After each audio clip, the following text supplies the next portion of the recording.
Welcome to our exploration of the market economy, a complex system that coordinates people, activities, and enterprises through the power of prices and markets. In this video, we'll break down how this intricate mechanism works, why everything in a market has its price, and how these prices help solve some of the most fundamental economic questions. Whether you're new to economics or looking to deepen your understanding, this journey will clarify the invisible forces that shape our daily lives and the world around us.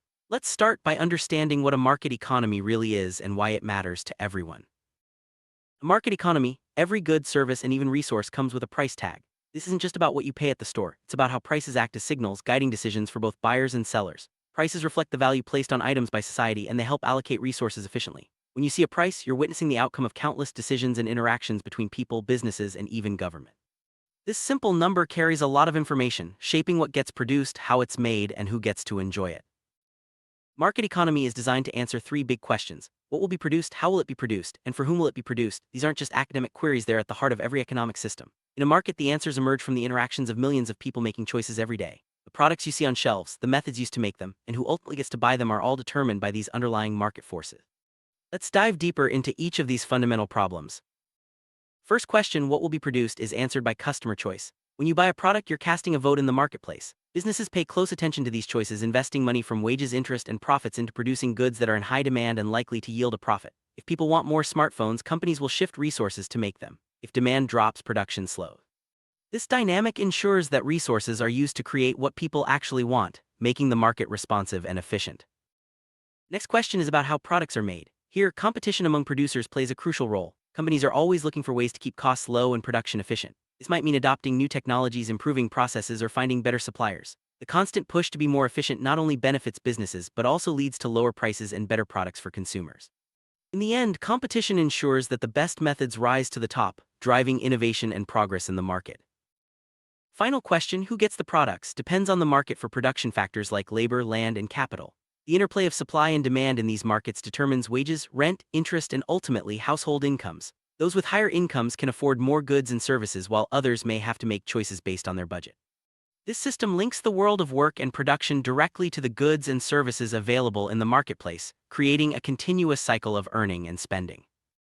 When we talk about the market, we can think of it spatially as a physical place where buyers and sellers meet. This could be a bustling marketplace, a local store, or even a digital platform where exchanges happen. The market is where goods and services change hands, and where prices are set through negotiation and competition. This spatial view helps us visualize the market as a real, tangible space that brings people together for the purpose of exchange. Beyond the physical space, the market can also be understood functionally, as the connection of demand and supply in a specific area. Think of the labor market, where workers and employers interact, or the money market, where borrowers and lenders meet. Each market has its own rules and dynamics, but all share the same basic function, matching those who want to buy with those who want to sell. This functional perspective highlights the market's role as a powerful connector in the economy. Let's look at the most important elements of any market, starting with demand. Demand is the quantity of goods that buyers want to purchase at a given price. It's shaped by preferences, incomes, and the prices of related goods. When demand for a product rises, prices often go up, signaling producers to make more. Understanding demand is crucial for businesses and policymakers alike, as it drives much of the activity in the market. Supply is the flip side of the market equation. It refers to the quantity of goods that sellers are willing to offer at a given price. Producers respond to higher prices by increasing supply, hoping to maximize profits. When supply outpaces demand, prices may fall, encouraging producers to cut back. The constant balancing act between supply and demand is what keeps markets dynamic and responsive to change. Price is the exchange value of a good expressed in money. It's the crucial link between buyers and sellers, reflecting the outcome of their interactions. Prices adjust based on changes in demand and supply, acting as signals that guide decisions throughout the economy. When prices rise, buyers may purchase less and sellers may produce more. When prices fall, the opposite happens. This constant adjustment keeps the market in balance. Households play a dual role in the market. In the goods and services market, they act as buyers, using their income to purchase what they need and want. But in the market for production factors like labor, they're sellers, offering their skills and time to firms in exchange for wages. This dual participation links the world of work with the world of consumption, making households a central part of the market mechanism. Firms are the engines of production in the market economy. They create goods and services for sale, aiming to earn a profit. In the goods and services market, firms are sellers, offering products to households and other businesses. In the production factors market, they're buyers, seeking labor, land, and capital to fuel their operations. The pursuit of profit drives firms to innovate, compete, and adapt to changing market conditions. State is a unique participant in the market. Through its institutions and legislative bodies, it influences the market in many ways, setting rules, collecting taxes, and implementing reforms. The state's role is to correct market failures, promote fairness, and ensure stability. By shaping the environment in which markets operate, the state helps balance the interests of households, firms, and society as a whole. Market mechanism is the process by which prices coordinate the actions of buyers and sellers. When demand rises, prices go up, signaling producers to make more. When supply increases, prices may fall, encouraging buyers to purchase more. This self-regulating system keeps the economy moving, ensuring that resources are allocated where they're needed most. The market mechanism is at the heart of economic efficiency and growth. Competition is a driving force in the market. It pushes firms to innovate, cut costs, and improve quality. For consumers, competition means more choices and better prices. For producers, it's a constant challenge to stay ahead. This dynamic environment fosters creativity and ensures that only the most efficient businesses thrive. Without competition, markets would stagnate and progress would slow. Markets are remarkably efficient at allocating resources. By responding to price signals, producers and consumers adjust their behavior, ensuring that goods and services flow to where they're most valued. This efficiency means less waste, more innovation, and higher standards of living. The invisible hand of the market guides countless decisions every day, creating order out of seeming chaos. Constant interplay between demand and supply is what keeps markets balanced. When demand exceeds supply, prices rise, encouraging more production. When supply outpaces demand, prices fall, leading to reduced output. This balancing act ensures that resources are used efficiently and that markets remain dynamic and responsive to change. Labor market is where workers and employers meet. Here, households offer their labor and firms compete to hire the best talent. Wages are determined by the supply and demand for different skills. When demand for a particular skill is high, wages rise, attracting more workers. The labor market connects people's work with their ability to purchase goods and services, making it a vital part of the economy. In the money market, borrowers and lenders interact. Households and firms seek loans to finance purchases and investments, while banks and other institutions provide the funds. Interest rates are set by the balance of supply and demand for money. This market is crucial for economic growth as it enables businesses to expand and consumers to make big purchases.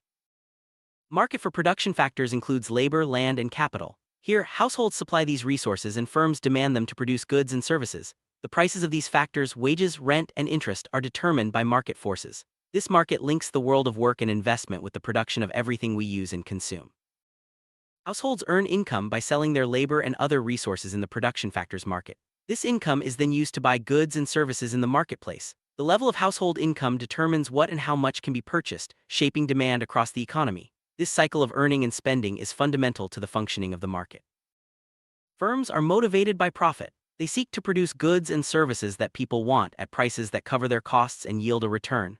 The pursuit of profit encourages efficiency, innovation, and responsiveness to consumer needs. It's the engine that drives business decisions and shapes the landscape of the market. Consumers have a powerful influence on the market. Every purchase is a signal to producers about what is valued. When many people choose a particular product, firms respond by making more of it. This feedback loop ensures that the market remains responsive to changing tastes and preferences, keeping the economy vibrant and adaptable. Sometimes markets don't work perfectly. Issues like monopolies, externalities, or information gaps can lead to market failures. When this happens, the state may step in to correct problems, protect consumers, or promote competition. These interventions help maintain the health and fairness of the market system. Taxes are one of the main tools the state uses to influence the market. By adjusting tax rates, governments can encourage or discourage certain behaviors, raise revenue, and fund public services. Taxes can affect prices, demand, and the overall functioning of the market, making them a powerful lever for policy. Legislation sets the rules of the market game. Laws protect property rights, enforce contracts, and ensure fair competition. By establishing a stable legal framework, the state creates an environment where markets can function smoothly and efficiently. Good legislation is essential for trust and stability in the economy. Markets aren't limited to physical spaces anymore. With the rise of technology, digital marketplaces have become just as important.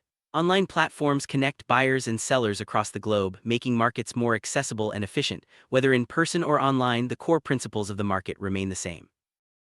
Information is vital in the market. Buyers need to know about products and prices, while sellers need to understand demand and competition. Accurate information helps markets function efficiently, while misinformation can lead to poor decisions and market failures. Transparency and communication are key to a healthy market. Markets are always changing. New products, technologies, and trends constantly reshape the landscape. Businesses must adapt to survive, while consumers benefit from greater choice and innovation. This dynamic environment keeps the economy moving forward, driving progress and growth. Today's markets are global. Goods, services, and capital flow across borders, connecting economies and people worldwide. Globalization has expanded opportunities but also introduced new challenges. Understanding how global markets work is essential for navigating the modern economy. Markets send signals through prices, guiding producers and consumers. When conditions change, like a new trend or a shortage, prices adjust, prompting new decisions. This constant feedback loop keeps the market responsive and efficient, ensuring that resources are always moving to where they're needed most. Income flows in a circle between households and firms. Households provide labor and resources, earning income in return. They then spend this income on goods and services produced by firms. This circular flow keeps the economy moving, linking production, income, and spending in a continuous loop. Market equilibrium is the point where demand equals supply. At this price, buyers can purchase all they want and sellers can sell all they have. Equilibrium keeps the market stable, preventing shortages and surpluses. It's a constantly shifting point as conditions in the market change. When prices are too high, supply can exceed demand, leading to surpluses. When prices are too low, demand can outstrip supply, causing shortages. These imbalances prompt adjustments in production and pricing, helping the market return to equilibrium. Surpluses and shortages are natural parts of the market process. The concept of the invisible hand describes how individual actions guided by self-interest can lead to positive outcomes for society as a whole.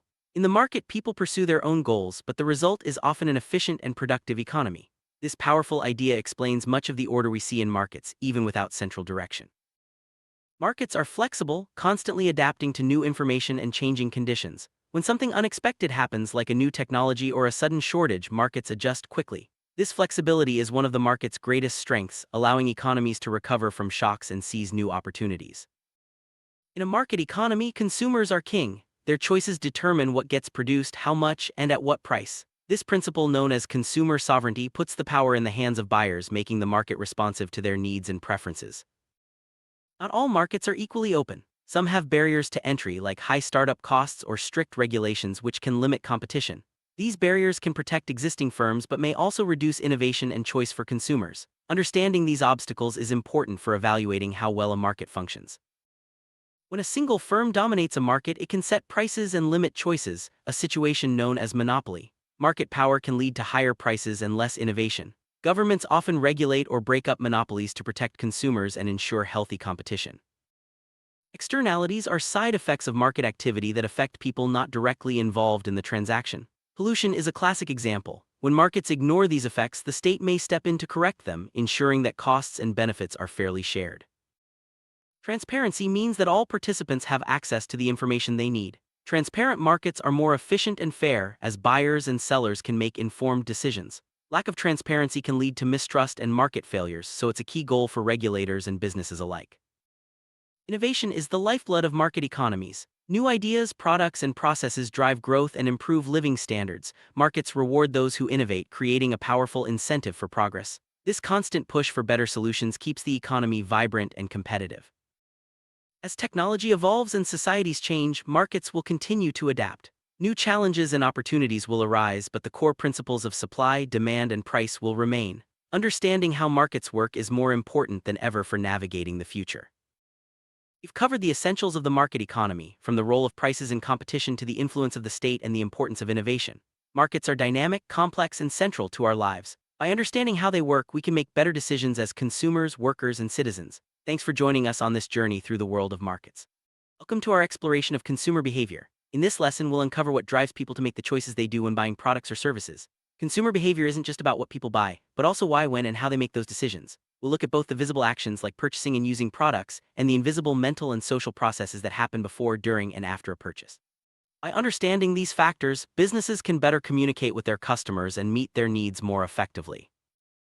Consumer behavior includes both observable acts, such as buying and consuming products, and hidden processes like thoughts and feelings. Before making a purchase, people recognize needs, form attitudes, and select products, brands, or stores. During the purchase, situational factors come into play, influencing how and what people buy. After the purchase, consumers evaluate their choices and the usefulness of what they bought. This ongoing cycle shapes future decisions and brand loyalty. Understanding these stages helps marketers anticipate and respond to consumer needs at every step. External factors are long-term influences that shape consumer behavior from the outside. These include culture, demography, social class groups, and family. Each of these factors is internalized over time and affects how people view products, brands, and even the act of shopping itself. For example, cultural traditions may dictate what foods are acceptable, while family roles can influence who makes purchasing decisions. Marketers need to recognize these influences to create messages that resonate with different audiences. Culture is a powerful force in shaping consumer behavior. It consists of values, traditions, customs, taboos, language, symbols, and rituals that are passed down through generations. Culture influences what people consider normal or desirable, affecting everything from food choices to fashion and technology adoption. For marketers, understanding cultural nuances is essential for effective product communication and avoiding missteps that could alienate potential customers. Demographic factors such as age, education, income, race, and nationality play a significant role in consumer behavior. Subcultures, which are smaller groups within a larger culture, also influence preferences in buying habits. For instance, young adults may prefer trendy tech gadgets, while older generations might value reliability and tradition. Marketers must segment their audiences to address the unique needs and values of different demographic and subcultural groups. Social stratification refers to the division of society into different social classes. These classes are often based on factors like income, education, and occupation. Social class can influence what products people buy, where they shop, and how they perceive brands. For example, luxury brands often target higher social classes, while value brands appeal to broader audiences. Recognizing these distinctions helps marketers position their products effectively. Groups play a crucial role in shaping consumer behavior. These include membership groups, reference groups, and aspirational groups. Membership groups are those we belong to, like clubs or teams. Reference groups influence our attitudes and behaviors even if we're not members. Aspirational groups are those we wish to join. The opinions and actions of these groups can affect our choices, from the brands we buy to the stores we visit. Family is one of the most influential factors in consumer behavior. From childhood, family members shape our values, preferences, and purchasing habits. The family life cycle, such as being single, married, or having children, also affects buying decisions. Joint decision-making is common, especially for major purchases. Marketers often target family units with products and messages that appeal to shared needs and values.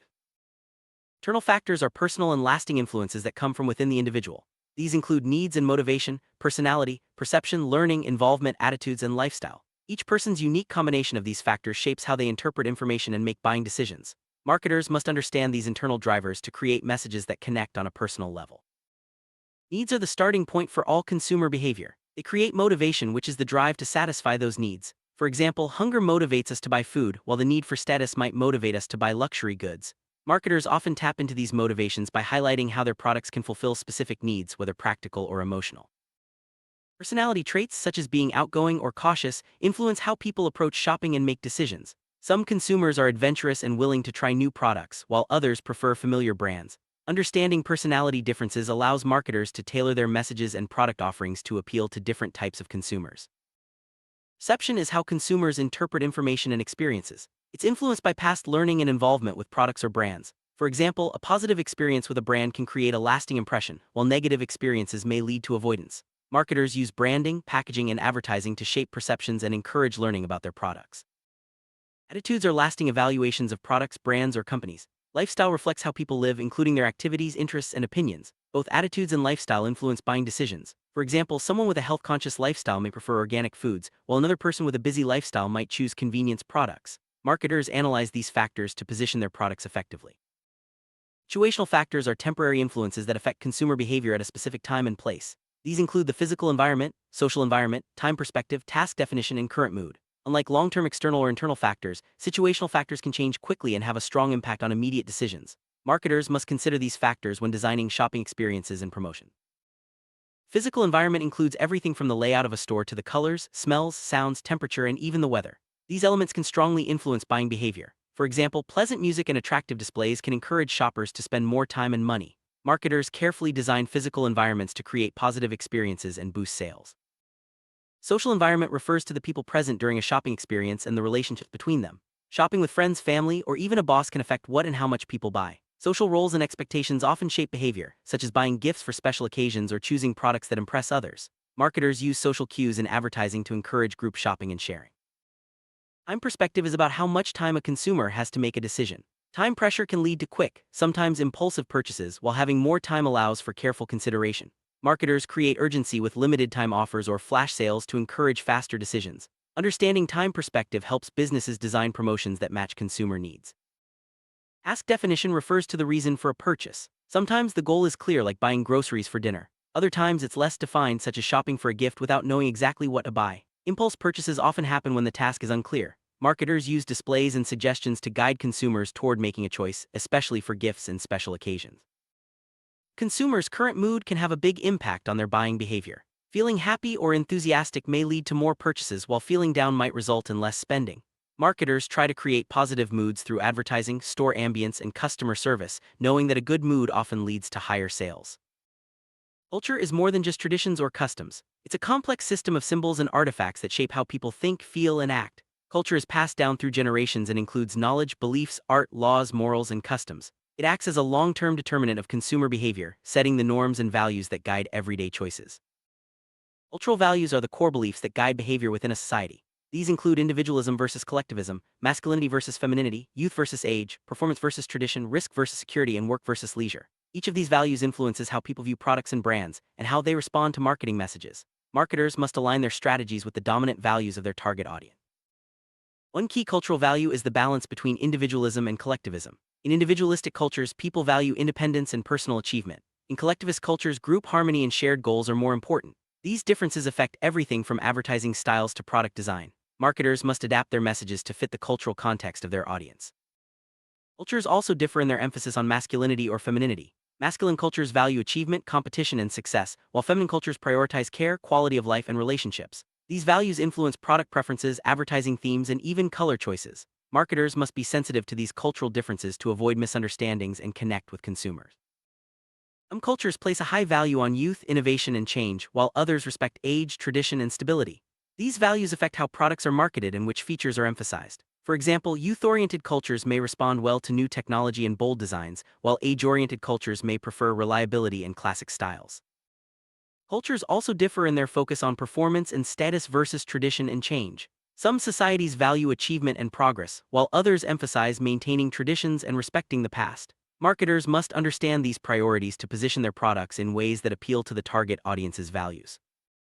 Risk tolerance varies across cultures. Some cultures encourage taking risks and embracing change, while others prioritize security and stability. These attitudes influence how consumers respond to new products, financial services, and even marketing messages. Marketers must assess the risk profile of their audience and adjust their strategies accordingly. Balance between work and leisure is another important cultural value. In some societies, hard work and achievement are highly valued, while others place more emphasis on relaxation and enjoyment. These differences affect how products are marketed, especially those related to travel, entertainment, and lifestyle. Language is a key element of culture that shapes how people interpret marketing messages. Differences in language, dialect, and even slang can affect how products are perceived. Marketers must ensure their messages are clear, respectful, and culturally appropriate to avoid misunderstandings and connect with diverse audiences.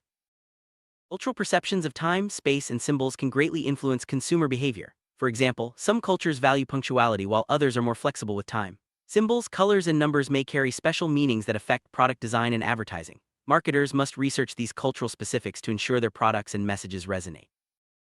Symbols are anything that refers beyond themselves, conveying meaning and emotion. In marketing, symbols express brand values, identity, and added value. For example, a logo or color scheme can instantly communicate a brand's personality. Marketers use symbols to create emotional connections and differentiate their products in a crowded marketplace.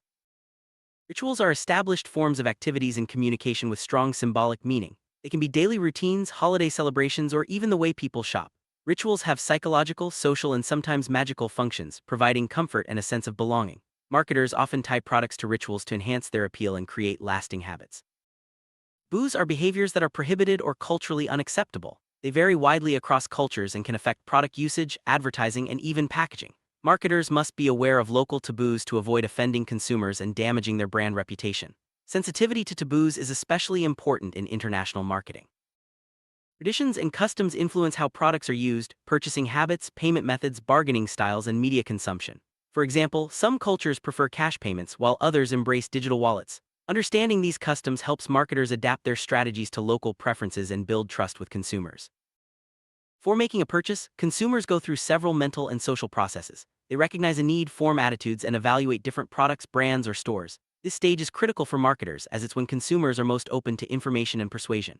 Effective marketing can guide consumers toward a particular choice by highlighting benefits and addressing concerns. The moment of purchase is influenced by situational factors such as the store environment, social setting, time pressure, and current mood. Marketers can use in-store promotions, helpful staff, and engaging displays to encourage purchases. Understanding what happens during this stage helps businesses optimize the shopping experience and increase sales. After buying a product, consumers evaluate its usefulness and their overall satisfaction. This post-purchase evaluation can lead to repeat purchases, brand loyalty, or, if negative, complaints and returns. Marketers must ensure that the product meets expectations and provide support to address any issues. Positive post-purchase experiences are key to building long-term customer relationships. Marketing communication must consider all the factors influencing consumer behavior. This includes adapting messages to fit cultural values, using appropriate symbols and language, and addressing both internal and external influences. Effective communication builds trust, encourages engagement, and ultimately drives sales.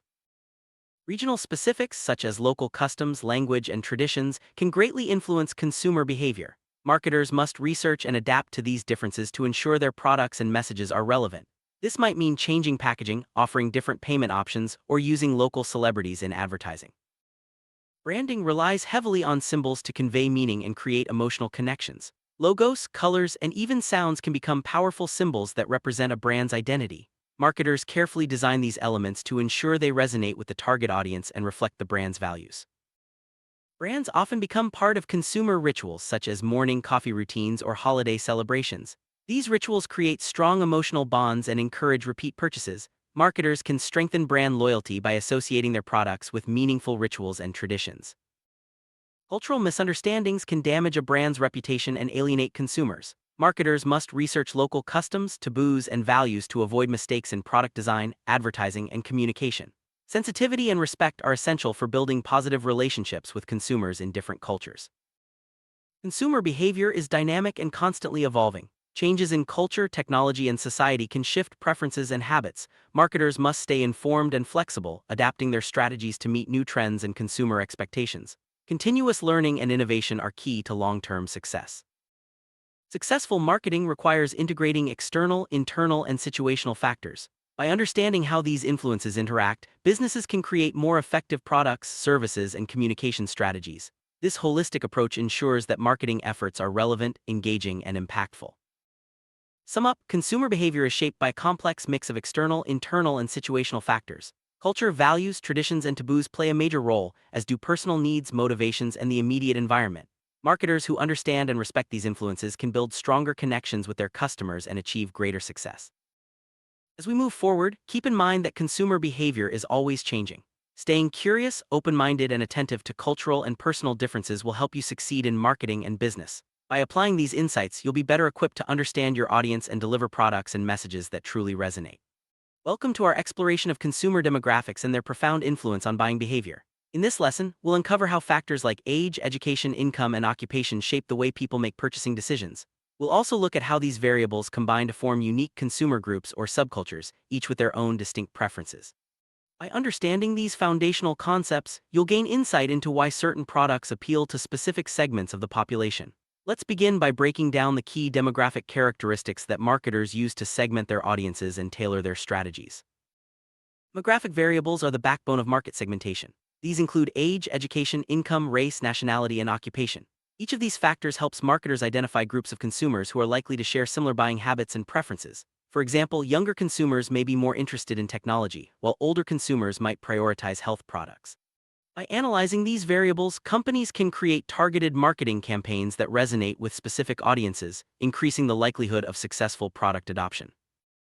Subcultures are smaller segments within a larger culture that differ in certain aspects but still share dominant cultural traits. These groups can be based on nationality, religion, race, or geography. Subcultures develop their own norms, values, and attitudes, which influence their consumption patterns. For instance, a religious subculture may have specific dietary restrictions that affect their food purchases. Recognizing subcultures allows marketers to further refine their strategies and connect with consumers on a deeper, more personal level. Cultures can be classified into several types, each with unique characteristics. National subcultures are defined by shared nationality, while religious subcultures are shaped by faith and spiritual practices. Racial subcultures emerge from shared heritage, and geographical subcultures are influenced by location and environment. Each type brings its own set of values and consumption habits, which can significantly impact how products are perceived and adopted within these groups. Every culture is made up of multiple subcultures, each contributing to the diversity of consumer behavior. For example, within a single country, you might find regional food preferences, religious celebrations, or language dialects that set groups apart. These differences are important for marketers to recognize, as they can tailor products and messages to better fit the unique needs and values of each subculture, ultimately leading to greater customer satisfaction and loyalty. Social stratification refers to the way society is divided into layers based on factors like power, income, wealth, and prestige. These layers, or strata, influence how individuals interact with one another and the opportunities available to them. Social stratification can affect everything from the brands people buy to the stores they shop in. Understanding this concept helps marketers predict consumer behavior and design products that appeal to different social classes. There are two main types of social stratification systems, open and closed. In an open system, such as a class system, individuals have the freedom to move between social layers based on their achievements and choices. This mobility encourages personal growth and competition. In contrast, a closed system is more rigid with limited opportunities for movement. Here, social position is often determined by birth or group membership, and change is difficult. Each system shapes consumer attitudes and aspirations in unique ways. Societies can be stratified both horizontally and vertically. Horizontal stratification refers to divisions based on characteristics like gender or race, while vertical stratification is based on factors such as income, education, and power. Both forms influence consumer behavior, as people often make purchasing decisions that reflect their social position. For example, luxury goods may be more appealing to those in higher vertical strata, while certain brands may resonate with specific horizontal groups. Group is a collection of individuals who share common norms, values, and mutual relationships. Groups play a crucial role in shaping consumer behavior as they establish standards for acceptable conduct and often reward conformity. Whether it's a family, a circle of friends, or a professional association, groups influence the products we buy, the brands we trust, and the way we perceive ourselves in society.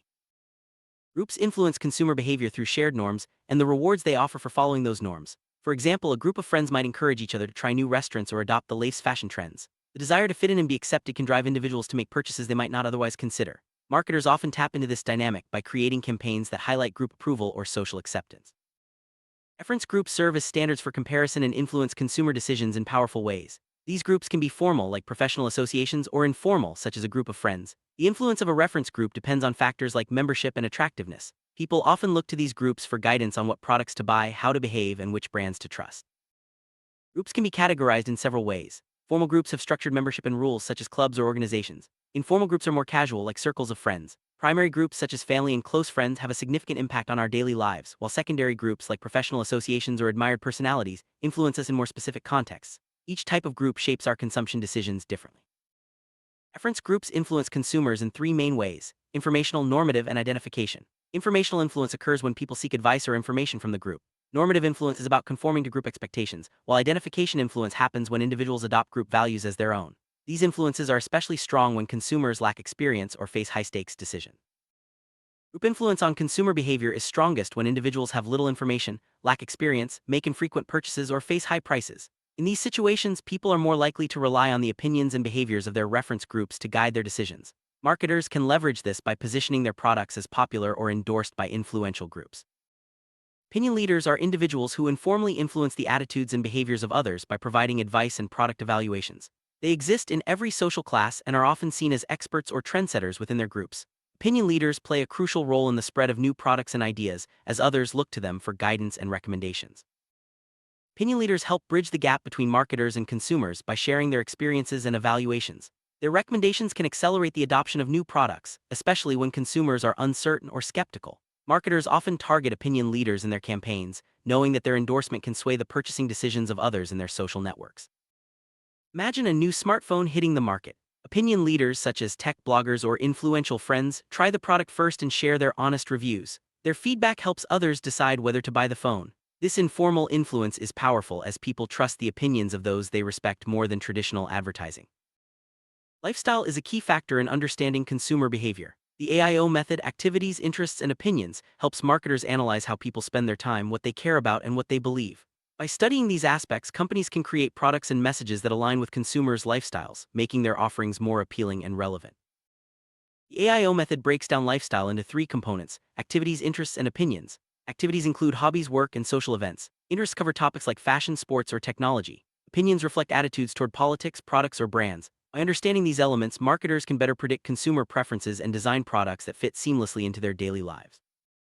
Diffusion refers to the process by which new products and ideas spread through a population. Adoption, on the other hand, is the individual decision to start using a new product. Understanding how innovations diffuse helps marketers plan product launches and anticipate how quickly new offerings will gain traction in the market. Adoption process consists of several stages: awareness, interest, evaluation, trial, and adoption. First, consumers become aware of a new product. Next, they develop an interest and seek more information. They then evaluate whether the product meets their needs, try it out, and finally decide whether to adopt it. Marketers must support consumers at each stage to encourage successful adoption. Consumers can be grouped into adopter categories based on how quickly they embrace new products. Innovators are the first to try new things, followed by early adopters, the early majority, the late majority, and finally laggards. Each group has its own characteristics and motivations, which marketers must understand to effectively target their campaigns. Innovators make up about 2.5% of the population and are eager to try new products. Early adopters follow closely behind, often acting as opinion leaders within their social circles. These groups are crucial for the success of new products, as their enthusiasm and recommendations can influence the broader market. Marketers often focus their initial efforts on attracting innovators and early adopters. Early majority adopts new products after seeing them succeed with innovators and early adopters. They are more cautious but open to change. The late majority waits until a product is well established and widely accepted before making a purchase. Understanding the needs and concerns of these groups helps marketers adjust their messaging and incentives as a product moves through its lifecycle. Laggards are the last group to adopt new products. They tend to be skeptical of change and prefer traditional options. By the time laggards make a purchase, the product is often already mainstream. Marketers may need to use different strategies such as discounts or reassurance to appeal to this group and achieve full market penetration. Several product characteristics influence the rate of adoption. These include relative advantage, compatibility with existing values, complexity, trialability, and communicability. Products that offer clear benefits are easy to use and can be tried before purchase are more likely to be adopted quickly. Marketers should highlight these features in their messaging to encourage faster adoption. Relative advantage refers to how much better a new product is compared to existing alternatives. If consumers perceive a significant improvement, they are more likely to adopt the innovation quickly. Marketers should clearly communicate the unique benefits and superior features of their products to highlight this advantage. Compatibility measures how well a new product fits with consumers' existing values and lifestyles. Complexity, on the other hand, refers to how easy or difficult the product is to understand and use. Products that are compatible and simple tend to be adopted more rapidly. Marketers should strive to minimize complexity and emphasize compatibility in their communications. Trialability is the extent to which consumers can experiment with a product before committing to a purchase. Communicability refers to how easily the benefits of a product can be explained to others. Products that are easy to try and simple to describe are more likely to spread quickly through a population. Marketers can encourage adoption by offering free trials and clear, compelling messaging. Product safety has become increasingly important, especially for food and consumer goods. Consumers want to know that the products they buy are safe and reliable. Marketers must prioritize safety in product development and communicate these efforts to build trust and confidence among their customers. Marketers use demographic data to segment their audiences and develop targeted strategies. By understanding the age, income, education, and occupation of their customers, companies can design products and campaigns that resonate with specific groups. This approach increases the effectiveness of marketing efforts and improves customer satisfaction. Subcultures often develop strong brand loyalties based on shared values and experiences. For example, a regional subculture might prefer local brands, while a religious subculture may support companies that align with their beliefs. Marketers can foster loyalty by respecting and reflecting the unique characteristics of each subculture in their branding and communications. Social stratification influences not only what people buy but also how they buy it. Higher social classes may prefer exclusive brands and personalized services, while lower classes might focus on value and practicality. Marketers must understand these differences to position their products appropriately and appeal to each segment's priorities. Within groups, individuals take on different roles that influence their consumption decisions. For example, a family member might act as the primary decision-maker for household purchases, while another serves as the influencer.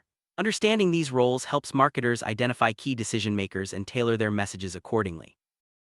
Aspirational groups are those that individuals aspire to join or emulate. These groups set standards for behavior and consumption that others strive to achieve. Marketers often use aspirational imagery and endorsements to make their products more desirable, encouraging consumers to align themselves with admired groups. Diffusion process describes how innovations spread within groups. Opinion leaders often play a key role by adopting new products early and sharing their experiences with others. As more group members observe the benefits, adoption accelerates, eventually reaching the majority. Understanding this process helps marketers time their campaigns and target influential group members. Social networks are powerful channels for the diffusion of innovations. Information and recommendations travel quickly through networks of friends, family, and colleagues. Marketers can leverage these connections by encouraging word of mouth and creating shareable content that spreads organically within groups. Despite the efforts of marketers and opinion leaders, some consumers are slow to adopt new products. Barriers can include lack of awareness, perceived risk, or resistance to change. Addressing these concerns through education, reassurance, and incentives can help overcome obstacles and speed up the adoption process. Effective marketing communication is essential for guiding consumers through the adoption process. Clear, consistent messages help build awareness, generate interest, and address concerns. Marketers should use a mix of channels, including advertising, social media, and personal selling, to reach different segments and support each stage of adoption. Consumer experience and feedback play a vital role in the diffusion of innovations. Positive experiences encourage others to try new products, while negative feedback can slow adoption. Marketers should actively seek and respond to customer feedback, using it to improve products and build stronger relationships with their audience. Word of mouth is one of the most effective ways to spread information about new products. Satisfied customers share their experiences with friends and family, amplifying the reach of marketing efforts. Marketers can encourage word of mouth by delivering exceptional products and customer service, as well as by creating memorable brand experiences. Consumer preferences and behaviors are constantly evolving. Marketers must stay attuned to emerging trends and adapt their strategies accordingly. This may involve updating products, exploring new channels, or rethinking messaging to stay relevant and competitive in a dynamic marketplace. Ethical considerations are increasingly important in marketing. Companies must respect consumer privacy, avoid misleading claims, and ensure their products are safe and beneficial. Ethical marketing builds trust and long-term loyalty, helping brands stand out in a crowded marketplace. In summary, consumer demographics, subcultures, and social stratification all play vital roles in shaping buying behavior. Groups, reference groups, and opinion leaders further influence how products are adopted and spread through society. By understanding these dynamics, marketers can develop more effective strategies, connect with their audiences, and drive successful product adoption.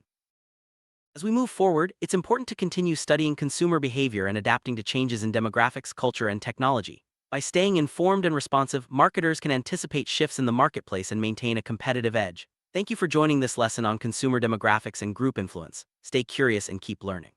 When we think about why we buy what we buy, one of the most powerful influences comes from our families. From the earliest days of childhood, the family shapes our attitudes, values, and even the way we make decisions about products and brands. In this video, we'll explore how the family acts as a primary social group, guiding our consumer behavior in ways both obvious and subtle. We'll look at the family's role in socialization, its function as a unit of consumption, and how it manages resources. Let's begin by understanding why the family is so central to the way we shop and make choices. Family is more than just a group of people living together. It's a union of two or more individuals connected by blood, marriage, or adoption. This group is unique because it's where we first learn about the world and our place in it. Family members influence each other's choices, especially when it comes to what we buy and how we spend. It's important to distinguish between the family and the household. While a family is bound by relationships, a household simply refers to people sharing a living space regardless of their connections. This distinction matters in understanding consumer behavior. Families are considered primary social groups. This means they are the first and most important groups we belong to, shaping our earliest experiences and beliefs. Within the family, we learn how to interact with others, what's acceptable and what's not. These lessons extend to our consumer habits, such as what brands we trust or what products we prefer. The family's influence is so strong that it often lasts a lifetime, affecting our choices long after we leave home. Socialization is the process by which we learn the values, norms, and behaviors of our society. The family plays a key role in this process, especially for children. Parents teach their children what is important, how to behave, and even how to make choices as consumers. This early learning sets the foundation for future purchasing decisions. For example, if a family values healthy eating, children are more likely to choose nutritious foods as adults. Family isn't just a social group, it's also a basic unit of consumption. This means that families make decisions together about what to buy, how to spend money, and how to allocate resources. Whether it's groceries, clothing, or big purchases like cars, these decisions are often made collectively. The family's consumption patterns can reveal a lot about its values and priorities. Beyond socialization and consumption, the family also acts as a basic economic unit. It manages the incomes of its members, deciding how to save, spend, and invest. This joint management of finances means that every family member's needs and wants are considered, leading to compromises and shared goals. The way a family handles its finances can greatly influence individual spending habits. The influence of the family doesn't end when we grow up. The behavioral patterns, attitudes, and values we learn at home stay with us throughout our lives. Even as adults, we often find ourselves making choices that reflect our upbringing. This lasting impact is why marketers pay close attention to family dynamics when studying consumer behavior. Because the family has such a strong influence on consumer behavior, it's a major focus in marketing research. Companies want to understand how families make decisions, what factors matter most, and how to appeal to different family types. By studying family dynamics, marketers can create products and campaigns that better meet the needs of consumers. It's important to note the difference between a family and a household. While a family is defined by relationships, a household is simply a group of people living together. This distinction matters because not all households function like families, and their consumer behaviors can be quite different. Marketers must recognize these differences to effectively target their audiences. Families come in different forms, each with its own influence on consumer behavior. The two main types are nuclear families and extended families. A nuclear family consists of parents and their children, while an extended family includes relatives such as grandparents, aunts, uncles, and cousins. The structure of the family can affect how decisions are made and who has the most influence.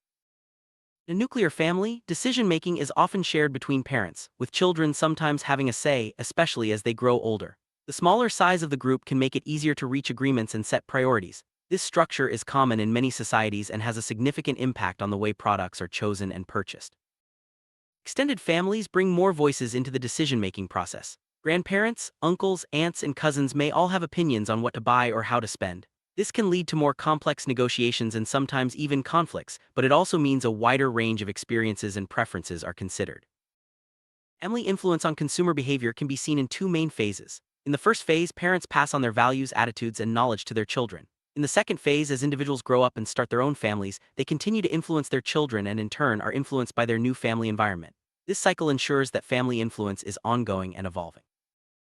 The first phase, parents play a crucial role in shaping their children's consumer behavior. They transmit value systems, attitudes, and behavioral patterns, as well as knowledge and even aesthetic preferences. Children observe and imitate their parents, learning what to buy, how to shop, and which brands to trust. This early influence is foundational and sets the stage for future choices. As individuals grow up and form their own families, they become the influencers. They pass on what they've learned to their children, but they're also shaped by their new family's needs and circumstances. This phase is about both continuity and change, as old patterns are maintained and new ones are created. Parental orientation patterns refer to the general ways parents influence their children's consumer behavior. These patterns can be broad, such as encouraging independence or conformity, and they shape the way children approach choices. Over time, these general influences lead to specific behaviors like brand preferences or shopping habits. Influence of parental orientation flows from general values to specific behaviors. For example, a family that values frugality may teach children to look for discounts and avoid impulse purchases. Over time, these lessons become habits, guiding choices in adulthood. The process is gradual but powerful, shaping not just what we buy, but how we think about consumption. Consumer socialization is the process by which individuals, especially children, learn how to be consumers. This learning happens mostly within the family, where children observe and participate in shopping, budgeting, and decision-making. Through these experiences, they develop the skills and attitudes needed to navigate the marketplace. Family life cycle refers to the different stages a family goes through, from formation to growth and eventually to dissolution. Each stage brings its own set of needs and challenges which influence purchasing behavior. For example, young couples may focus on setting up a home while families with children prioritize education and health. In the early stages of the family life cycle, couples are often focused on establishing their household. This means buying furniture, appliances, and other essentials. Their purchasing decisions are influenced by their backgrounds and the values they bring from their families of origin. As families grow and children are born, priorities shift. Spending increases on items like baby products, education, and healthcare. Parents often make decisions together, considering what's best for the whole family. This stage is marked by joint decision-making and a focus on the well-being of children. As children grow older and become more independent, family spending patterns change again. There may be more focus on saving for the future, investing in property, or supporting children's higher education. The family's needs evolve and so do its purchasing habits. When children leave home, families enter the empty nest stage. Spending may decrease and priorities shift toward retirement planning, travel, or leisure activities. The family's influence on individual members remains, but the focus is now on new experiences and personal fulfillment. Family purchase decision-making involves input from multiple members. Decisions can be made jointly or individually depending on the product and the family's structure. For example, parents may decide on major purchases together while children might influence choices about food or entertainment. Within the family, different members may play different roles in the decision-making process. Some may be initiators, suggesting a purchase, others may be influencers, providing opinions, and some may be the final decision-makers. Understanding these roles helps explain how families reach consensus. Children are increasingly influential in family purchasing decisions. They may not have the final say, but their preferences and requests can shape what the family buys, especially when it comes to food, entertainment, and technology. Marketers often target children for this reason. Many family purchases are made jointly with input from all members. This is especially true for major decisions like buying a car or choosing a vacation destination. Joint decision-making requires negotiation and compromise, reflecting the diverse needs and preferences within the family. Not all family decisions are made together. Sometimes, individual members make purchases on their own, especially for personal items. However, even these choices can be influenced by family values and expectations, showing the subtle ways family shapes our behavior. The influence of each family member can vary depending on the product and the situation. For example, mothers may have more say in grocery shopping, while fathers might influence decisions about cars or electronics. Children's opinions are often strongest in areas like toys and entertainment. Family decision-making often involves negotiation and compromise. Each member brings their own preferences and priorities, and reaching an agreement can take time. This process teaches important skills such as listening, persuasion, and finding common ground. Families also transmit cultural patterns, passing down traditions, customs, and beliefs. These cultural influences shape consumer behavior in unique ways, affecting everything from food choices to holiday celebrations. Understanding a family's cultural background can provide valuable insights into its purchasing habits.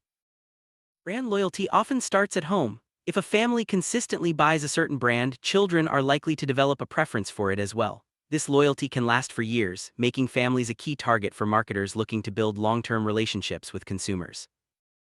The way families communicate can also influence consumer behavior. Open communication encourages discussion and shared decision-making, while more hierarchical families may have one person making most of the choices. These styles affect how products are chosen and who has the most influence. Advertisers often target families as a unit, creating messages that appeal to shared values and needs. Family-oriented advertising can be especially effective as it taps into the emotional bonds and collective decision-making that define family life. Family structures are changing with more single-parent families, blended families, and non-traditional arrangements. These changes affect consumer behavior as different family types have different needs and decision-making processes. Marketers must adapt to these shifts to remain relevant. Technology is changing the way families make decisions and shop. Online shopping, group chats, and digital tools allow families to share information and opinions quickly. This connectivity can speed up decision-making and make it easier to coordinate purchases. Family rituals such as weekly dinners or holiday celebrations often involve specific products and brands. These rituals reinforce habits and preferences, making certain purchases a regular part of family life. Marketers can tap into these rituals to build brand loyalty. Families are also responsible for teaching financial literacy. Children learn about budgeting, saving, and spending from their parents. These lessons influence how they manage money as adults, affecting everything from daily purchases to long-term investments. While the family is the primary influence, peers also play a role in shaping consumer behavior. However, the foundation laid by the family often determines how much peer influence matters. Strong family values can help individuals make independent choices, even in the face of peer pressure. A family's social status can influence its purchasing behavior. Families with higher status may prioritize luxury goods or exclusive brands while others focus on value and practicality. Social status shapes aspirations and the types of products that are seen as desirable. Many families are becoming more aware of sustainability and environmental issues. Parents may teach children to recycle, conserve resources, and choose eco-friendly products. These values influence purchasing decisions and can drive demand for sustainable brands. Health is a major concern for many families. Decisions about food, exercise, and healthcare are often made collectively, with parents setting the example. These choices can have a lasting impact on children's habits and preferences. Leisure activities such as vacations, sports, and hobbies are often chosen as a family. These shared experiences create memories and shape preferences for certain products and services. The family's role in planning and enjoying leisure time is another way it influences consumer behavior. Families provide emotional support which can influence purchasing decisions. Comfort foods, favorite brands, and familiar products are often chosen because they evoke positive feelings and memories. Emotional connections play a big role in shaping consumer habits. Summary: the family is the most influential social group in shaping consumer behavior. From early socialization to joint decision-making and the transmission of values, the family's impact is deep and lasting. Understanding this influence helps explain why we make the choices we do and offers valuable insights for marketers and consumers alike. As families continue to evolve, their role in shaping consumer habits will remain central. Welcome. Today we're diving into the fascinating world of consumer personality and how it shapes the way we buy products and services. Understanding consumer personality helps marketers and businesses predict and influence purchasing decisions. We'll explore key personality theories, how attitudes are formed and changed, and why lifestyle and self-concept matter in marketing. By the end, you'll see how these psychological factors play a crucial role in everyday buying choices, both for yourself and those around you. Let's start by defining who the consumer is and why their personality matters so much in the marketplace. Consumer is just someone who buys things for themselves. Consumers purchase products and services for personal use for their families or even as gifts for others. What unites all these actions is that the products are bought for final consumption, not for resale or business use. That's why we call these buyers final consumers. Recognizing this helps marketers focus on the needs and motivations of individuals making decisions for themselves or their loved ones, rather than for profit or production. This distinction is foundational in consumer behavior studies. Personality is one of the most important internal factors influencing consumer behavior. It refers to the internal psychological characteristics that determine how we respond to the world around us. These traits are relatively stable and enduring, though they can change under certain circumstances. Personality allows us to categorize people based on a few key traits, such as being sociable or solitary. Importantly, personality differences explain why two people might react very differently to the same marketing message or product. Interestingly, research shows that personality traits are more closely linked to the choice of broad product categories than to the selection of specific brands. For example, someone who is adventurous might prefer travel-related products, while a more reserved person might choose home-based entertainment. This means marketers can use personality insights to target entire categories of products to certain consumer types, rather than focusing solely on brand loyalty. Trait theory is a key approach in understanding consumer personality. It identifies specific traits that influence how people behave as consumers. Some of the main traits include innovativeness, social character, need for uniqueness, variety-seeking, self-confidence, and materialism. Each of these traits can shape what products a person is drawn to and how they interact with brands. For marketers, recognizing these traits can help in crafting messages and products that resonate with different consumer segments. An important trait is innovativeness, which is the opposite of dogmatism. Innovative consumers are open to new ideas and products, while dogmatic consumers are more rigid and defensive, preferring familiar options. This distinction helps marketers decide whether to introduce bold, new products or stick with tried-and-true offerings. Understanding where your target audience falls on this spectrum can make a big difference in product development and advertising. Social character is another key trait. It refers to the degree to which a person relies on their own internal values versus external influences. Some consumers make decisions based on personal beliefs, while others are more influenced by trends, peers, or advertising. This trait affects how people respond to marketing messages and can guide the tone and content of campaigns. For example, appeals to individuality work better for those with strong internal value. Need for uniqueness drives some consumers to seek out products that help them stand out from the crowd. These individuals are less likely to follow mainstream trends and more likely to try niche or custom items. Marketers targeting this group often highlight exclusivity, limited editions, or personalized options. This approach can create a strong emotional connection with consumers who value being different. Some consumers are always on the lookout for something new and exciting. This trait, known as variety and novelty seeking, leads people to switch brands or try new products frequently. For marketers, this means regularly updating offerings and introducing fresh experiences can keep these consumers engaged. Loyalty programs that reward trying new products can also be effective for this group. Self-confidence plays a big role in consumer decisions. Confident consumers trust their own judgment and are less likely to be swayed by others' opinions. They may be early adopters of new products or brands and are often seen as trendsetters. Marketing to this group can focus on empowering messages and highlighting the benefits of being a leader rather than a follower. Materialism is a trait that distinguishes individuals who see possessions as central to their identity and happiness. Materialistic consumers often believe that owning certain products is a path to success and fulfillment. Marketers can appeal to this group by emphasizing status, luxury, and the emotional rewards of ownership. Understanding materialism helps brands position their products as symbols of achievement.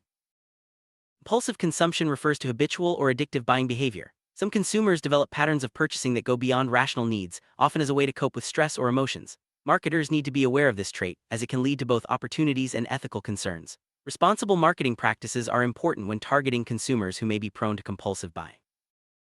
Ethnocentrism is the tendency to prefer domestic products over foreign ones. Some consumers overvalue local brands while others may undervalue them. This trait can influence marketing strategies, especially in global markets. Brands can leverage ethnocentrism by emphasizing local origins, traditions, or national pride in their messaging, or by addressing concerns about foreign products.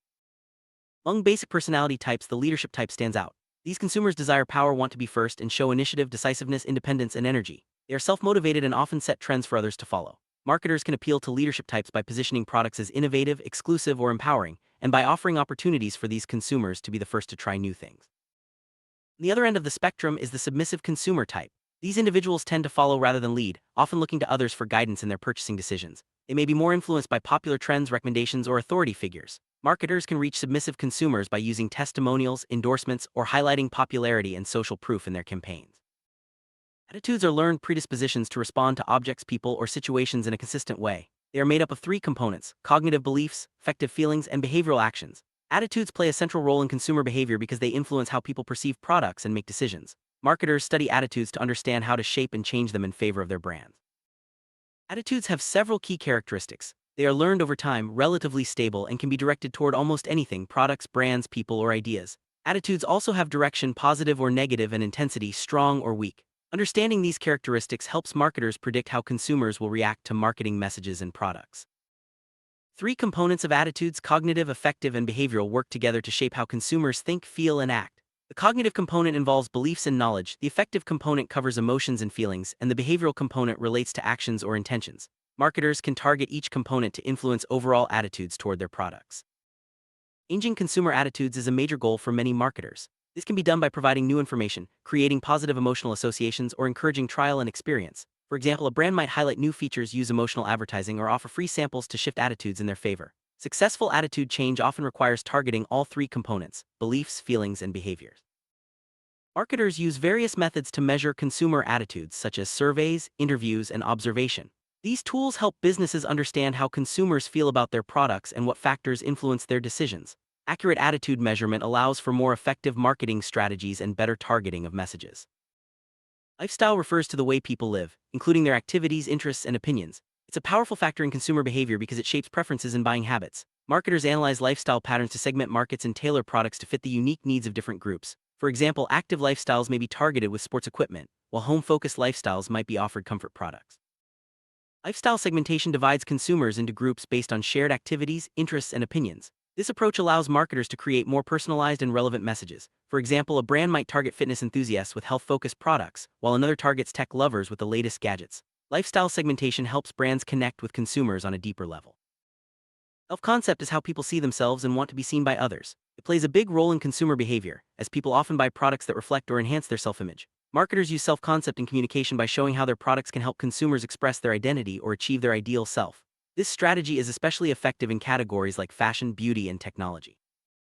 Consumers are drawn to products that match their self-image. For example, someone who sees themselves as athletic may prefer sports brands, while someone who values luxury may choose high-end products.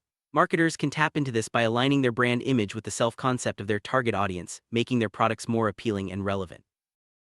Family plays a significant role in shaping consumer behavior. Many purchasing decisions are made with family members in mind, whether it's buying groceries, choosing a car, or selecting gifts. Marketers often target families as a unit, offering products and promotions that appeal to shared needs and values. Understanding family dynamics helps brands create more effective campaigns. Gift giving is a unique aspect of consumer behavior. When buying for others, consumers consider the recipient's preferences, personality, and relationship. Marketers can tap into this by offering gift guides, personalized recommendations, and special packaging. Understanding the motivations behind gift giving helps brands create products and experiences that delight both the giver and the receiver. Culture shapes personality traits and consumer behavior in profound ways. Cultural values influence what people consider important, desirable, or acceptable. Marketers must be aware of cultural differences when designing products and campaigns, ensuring their messages resonate with diverse audiences. Adapting to cultural nuances can make or break a brand's success in global markets. Social factors such as friends, peers, and reference groups play a big role in shaping consumer choices. People often look to others for guidance, especially when making unfamiliar or high-stakes purchases.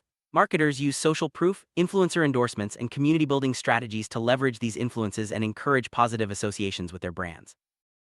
Beyond personality, psychological factors like motivation, perception, and learning also shape consumer behavior. Motivation drives people to fulfill needs and desires, perception affects how they interpret information, and learning shapes future choices. Marketers use these insights to craft messages that tap into consumers' underlying motivations and perceptions. Motivation is the driving force behind consumer actions. People buy products to satisfy needs, whether they're basic like food and shelter or psychological like status and belonging. Marketers identify key motivators for their target audience and position their products as solutions to those needs, making their offerings more compelling. Perception is how consumers interpret information from the environment. Two people can see the same advertisement and come away with very different impressions. Marketers use visuals, language, and sensory cues to shape perceptions and create positive associations with their brands. Understanding perception helps brands stand out in a crowded marketplace. Learning is the process by which consumers acquire knowledge and experience that shapes future behavior. Habits form when people repeatedly choose the same products or brands. Marketers encourage learning through advertising, product trials, and loyalty programs, helping consumers develop positive habits around their offerings. Emotions have a powerful impact on consumer decisions. Positive emotions can create lasting brand loyalty, while negative emotions can drive consumers away. Marketers use emotional appeals in advertising, packaging, and customer service to build strong, positive connections with their audience. The consumer decision-making process involves several stages: problem recognition, information search, evaluation of alternatives, purchase, and post-purchase behavior. Each stage is influenced by personality, attitudes, lifestyle, and other factors. Marketers design strategies to support consumers at every step, from awareness to loyalty. Problem recognition is the first stage in the decision-making process. It occurs when a consumer realizes they have a need or want that requires a solution. Marketers can trigger problem recognition through advertising, product displays, or highlighting unmet needs, prompting consumers to start their buying journey. Once a need is recognized, consumers search for information to solve their problem. They may look online, ask friends, or visit stores. Marketers can support this stage by providing clear, accessible information and making it easy for consumers to compare options. Helpful content and responsive customer service are key here. In this stage, consumers compare different products or brands to find the best fit for their needs. They weigh features, prices, reviews, and personal preferences. Marketers can influence this process by highlighting unique selling points, offering comparisons, and showcasing positive testimonials. After evaluating alternatives, the consumer makes a purchase decision. This choice is influenced by all the factors we've discussed: personality, attitudes, lifestyle, and more. Marketers can encourage purchase by offering incentives, making the buying process easy and reducing perceived risks. The consumer journey doesn't end at purchase. Post-purchase behavior includes satisfaction, repeat buying, and word of mouth. Marketers aim to ensure positive experiences, address any issues, and encourage loyalty. Follow-up communication and excellent customer service are essential for building long-term relationships. Brand loyalty is often linked to personality traits. Some consumers are naturally loyal while others enjoy switching brands. Marketers can foster loyalty by creating emotional connections, rewarding repeat purchases, and consistently delivering value. Understanding personality helps brands tailor loyalty programs to different consumer types. Technology is changing the way consumers interact with brands. Online reviews, social media, and personalized recommendations all influence buying behavior. Marketers use technology to gather data, target messages, and create seamless shopping experiences. Staying current with tech trends is essential for reaching today's consumers. Ethical considerations are increasingly important in consumer marketing. Brands must balance persuasive tactics with honesty and responsibility, especially when targeting vulnerable consumers. Transparent communication, fair practices, and respect for privacy build trust and long-term loyalty. Consumer personality trends are always evolving. Today, there's a growing emphasis on individuality, sustainability, and digital engagement. Marketers must stay attuned to these shifts, adapting their strategies to meet changing consumer values and expectations. Applying personality insights allows marketers to create more effective campaigns, develop better products, and build stronger brands. By understanding the unique traits and motivations of their audience, brands can deliver personalized experiences that resonate and drive loyalty.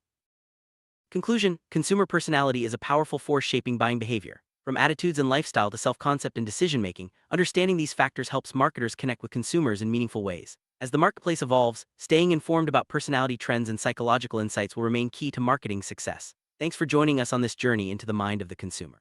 When it comes to buying products, the place where we make our purchases can have a significant impact on our decision-making process. Whether we're shopping for everyday essentials or making a major investment, the choice of store often shapes our entire experience. In this video, we'll explore how the place of purchase influences our decisions, the risks we perceive, and what happens after we buy.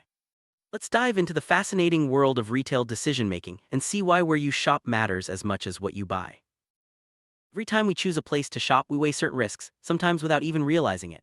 These risks might include concerns about product quality, price, or even the store's reputation. For high-value purchases, these risks feel even more significant, making the choice of store a crucial part of the buying process. On the other hand, for everyday items, we tend to stick with familiar places, reducing the sense of risk. Understanding these perceived risks helps explain why we might hesitate before trying a new store or brand. After making a purchase, our behavior doesn't just stop at the checkout counter. We reflect on our decision, sometimes feeling satisfied and other times experiencing what's known as post-purchase dissonance, a sense of doubt or regret. This feeling can be influenced by the store's return policy, customer service, or even feedback from friends and family. Retailers know this and often try to reassure customers after the sale, aiming to boost satisfaction and encourage repeat business. Customer satisfaction is a key outcome of the purchase process. It's shaped by the overall experience, from the moment you enter the store to the support you receive after buying. Factors like store cleanliness, staff friendliness, and product availability all play a role. When customers are satisfied, they're more likely to return and recommend the store to others. On the flip side, a negative experience can lead to complaints or lost business, highlighting the importance of every interaction. Post-purchase dissonance is that uneasy feeling you sometimes get after making a decision, especially a big one. It's the voice in your head that wonders if you made the right choice or if another store might have offered a better deal. This feeling is common and can be reduced by positive experiences, helpful staff, and clear return policies. Retailers who address these concerns can turn uncertain customers into loyal fans. For most products, the journey from manufacturer to consumer ends at a retail store. These stores are more than just places to buy things, they're the final link in a long chain. The importance of the retail outlet grows with the significance of the purchase. For everyday items, we might not think twice, but for major purchases, the choice of store can be just as important as the product itself. When it comes to buying everyday items like groceries or toiletries, most people stick to familiar stores. The decision is quick and routine. But for more important or expensive purchases such as electronics or furniture, the process becomes more deliberate. Consumers spend more time researching, comparing options, and considering the reputation of different stores before making a choice. Choosing where to shop isn't random. It's a process shaped by both the retailer's marketing strategies and the buyer's personal characteristics. retailers use advertising and promotions to attract customers, while buyers bring their own preferences and needs to the table. The result is a dynamic interaction that determines where the final purchase will happen. The process of choosing a store follows a familiar pattern: recognizing a need, searching for information, evaluating alternatives, making a choice, and experiencing the outcome. Each step involves different factors, from personal preferences to external influences like advertising or word of mouth. Understanding this process helps explain why we shop where we do. Every shopper brings unique characteristics to the decision-making process. Age, income, lifestyle, and personal values all play a role in determining which stores are considered. Retailers try to influence these characteristics through targeted advertising and promotions, hoping to attract the right customers to their stores. Retailers don't just wait for customers to walk in, they actively shape the decision-making process. Through advertising, sales promotions, and loyalty programs, they aim to make their stores more appealing. These strategies can highlight special deals, exclusive products, or unique experiences that set one store apart from the competition. In deciding where to shop, consumers consider four main variables: evaluation criteria, perceived store characteristics, the comparison process, and which stores are acceptable or unacceptable. Each of these factors helps narrow down the options and guides the final decision. Let's take a closer look at each variable and how it shapes our shopping habits. Valuation criteria are the standards we use to judge different stores. These might include price, product selection, location, customer service, and store atmosphere. Each shopper weighs these criteria differently depending on their needs and priorities. For example, some might prioritize low prices while others value convenience or friendly staff. Perceived store characteristics are the qualities that shoppers associate with a particular store. These perceptions can be shaped by advertising, personal experience, or recommendations from others. Factors like cleanliness, organization, and product variety all contribute to a store's image in the minds of consumers. Once shoppers have identified their evaluation criteria and perceived store characteristics, they begin comparing different options. This comparison process involves weighing the pros and cons of each store, considering factors like price, convenience, and reputation. The goal is to find the store that best meets their needs and preferences. Not all stores make the cut when shoppers are deciding where to buy. Some are deemed acceptable based on their reputation, offerings, or past experiences, while others are ruled out due to negative perceptions or poor reviews. This filtering process helps consumers focus their attention on the most promising options. At the heart of the store choice process is the comparison of alternative stores based on evaluation criteria. Shoppers weigh their options, considering which store offers the best combination of price, quality, and convenience. This careful comparison ensures that the final decision aligns with their needs and expectations. Store image is more than just a logo or a catchy slogan. It's a complex set of ideas, impressions, and feelings that people associate with a particular retail store. This image is shaped by personal experiences, advertising, and even the opinions of friends or family. A strong store image can attract new customers and keep existing ones coming back. Store image develops over time, influenced by both conscious and unconscious experiences. Every visit, advertisement, and conversation about the store adds to the overall impression. Even small details like the layout or music can shape how customers feel about a store. Positive experiences build a strong, favorable image, while negative ones can quickly damage it. Store image acts as a bridge between the retailer and the customer. It communicates what the store stands for, what kind of experience shoppers can expect, and why they should choose one store over another. This communication happens through everything from advertising to in-store design and customer service. One of the key roles of store image is to simplify the decision-making process for shoppers. When a store has a clear, positive image, customers can quickly decide whether it's a good fit for their needs. This simplification saves time and reduces the mental effort required to choose where to shop. Store image also helps shoppers classify different stores into categories such as luxury, budget, or family-friendly. This classification makes it easier to match stores with specific shopping needs or occasions. For example, a shopper looking for a special gift might choose a store with a premium image, while someone buying groceries might prefer a budget-friendly option. The orientation function of store image guides shoppers by helping them navigate the wide range of options available. A strong store image provides clear signals about what to expect, making it easier for customers to find stores that align with their preferences and values. Finally, store image plays a direct role in the decision-making process. A positive image can tip the scales in favor of one store over another, especially when other factors are similar. This function highlights the importance of building and maintaining a strong, consistent store image. Every visit to a store adds to your personal impression of it. Friendly staff, easy navigation, and a pleasant atmosphere all contribute to a positive image. On the other hand, poor service or disorganized shelves can quickly turn customers away. Over time, these experiences shape not only individual opinions but also word-of-mouth recommendations. It's not just our own experiences that shape store image. Opinions from friends, family, and online reviews play a big role too. Positive recommendations can attract new customers, while negative feedback can deter potential shoppers. Retailers pay close attention to these external influences, knowing how powerful they can be. Advertising is a major tool for shaping store image. Through creative campaigns, catchy slogans, and memorable visuals, retailers can communicate their brand values and attract specific customer groups. Consistent messaging across different channels helps reinforce the desired image in the minds of shoppers. Sales promotions, such as discounts, coupons, and special offers, can strongly influence where people choose to shop. These promotions not only attract new customers but also encourage repeat visits. Retailers use them strategically to boost traffic and build loyalty.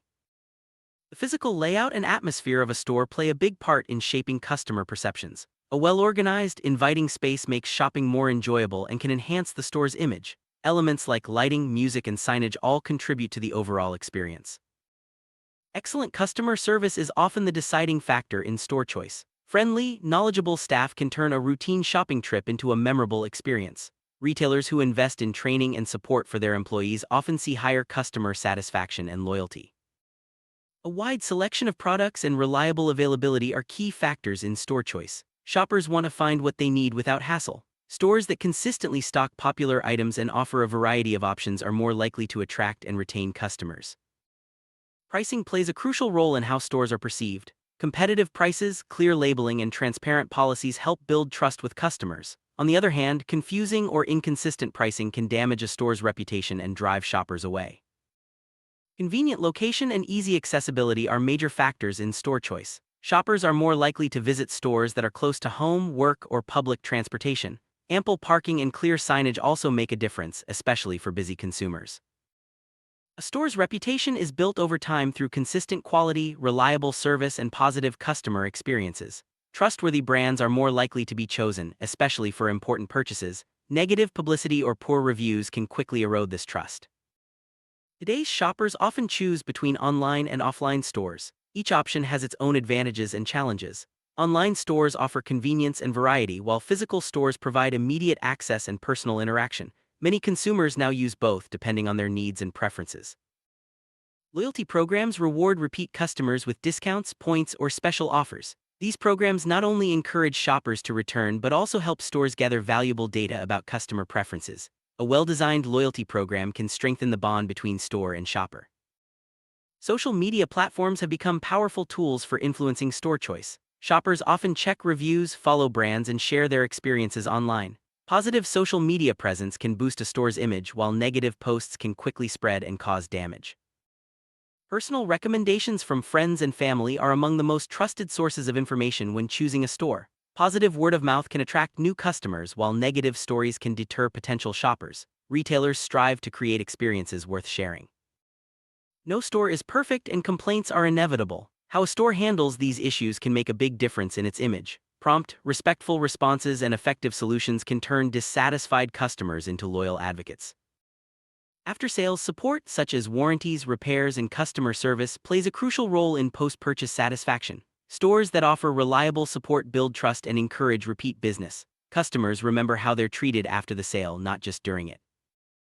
Successful retailers focus on building long-term relationships with their customers. This involves more than just making a sale. It's about creating positive experiences, offering value, and staying connected. Loyal customers are more likely to return and recommend the store to others. Consumer needs and preferences are always evolving. Successful stores adapt by updating their product offerings, improving services, and embracing new technologies. Staying flexible and responsive helps retailers remain relevant and competitive. Place of purchase is more than just a backdrop for buying, it's a key factor in the entire decision-making process. From perceived risks and post-purchase behavior to store image and customer satisfaction, every aspect of the shopping experience is shaped by where we choose to shop. Understanding these dynamics helps both consumers and retailers make better decisions. As a shopper, being aware of how store choice influences your decisions can help you make more informed purchases. Consider factors like store image, reputation, and after-sales support when deciding where to buy. By understanding your own evaluation criteria, you can find stores that truly meet your needs. For retailers, focusing on the entire customer journey from advertising and store layout to after-sales support can make a big difference. Building a strong store image, offering excellent service, and adapting to customer needs are key strategies for success in today's competitive market. Every business, whether it's a large corporation or a small nonprofit, faces the crucial task of setting prices for its products or services. Prices are not just numbers, they represent the value a company offers and play a central role in achieving business goals. From maximizing profits to expanding market share, the price point can make or break a company's strategy. As we begin our exploration, let's understand why prices are so important and how they influence every aspect of business decision-making.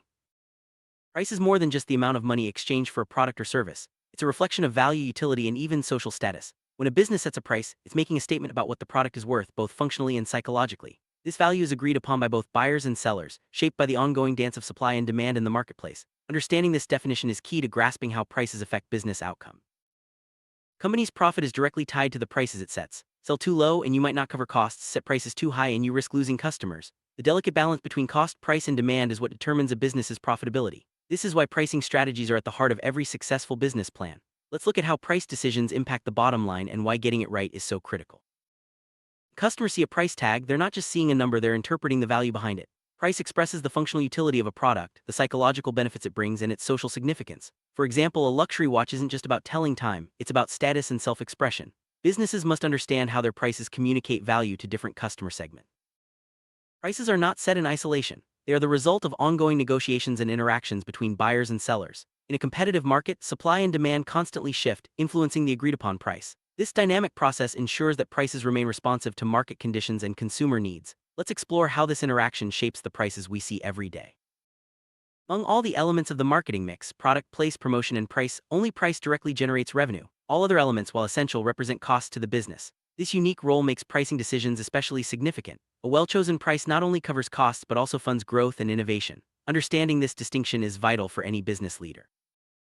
Not all consumers interpret prices the same way. For some, a higher price signals better quality or exclusivity. For others, it might be a barrier. Businesses must recognize that price perception varies widely across market segments. Factors like social class, lifestyle, and reference groups all play a role in shaping how a price is viewed. This diversity makes pricing both an art and a science.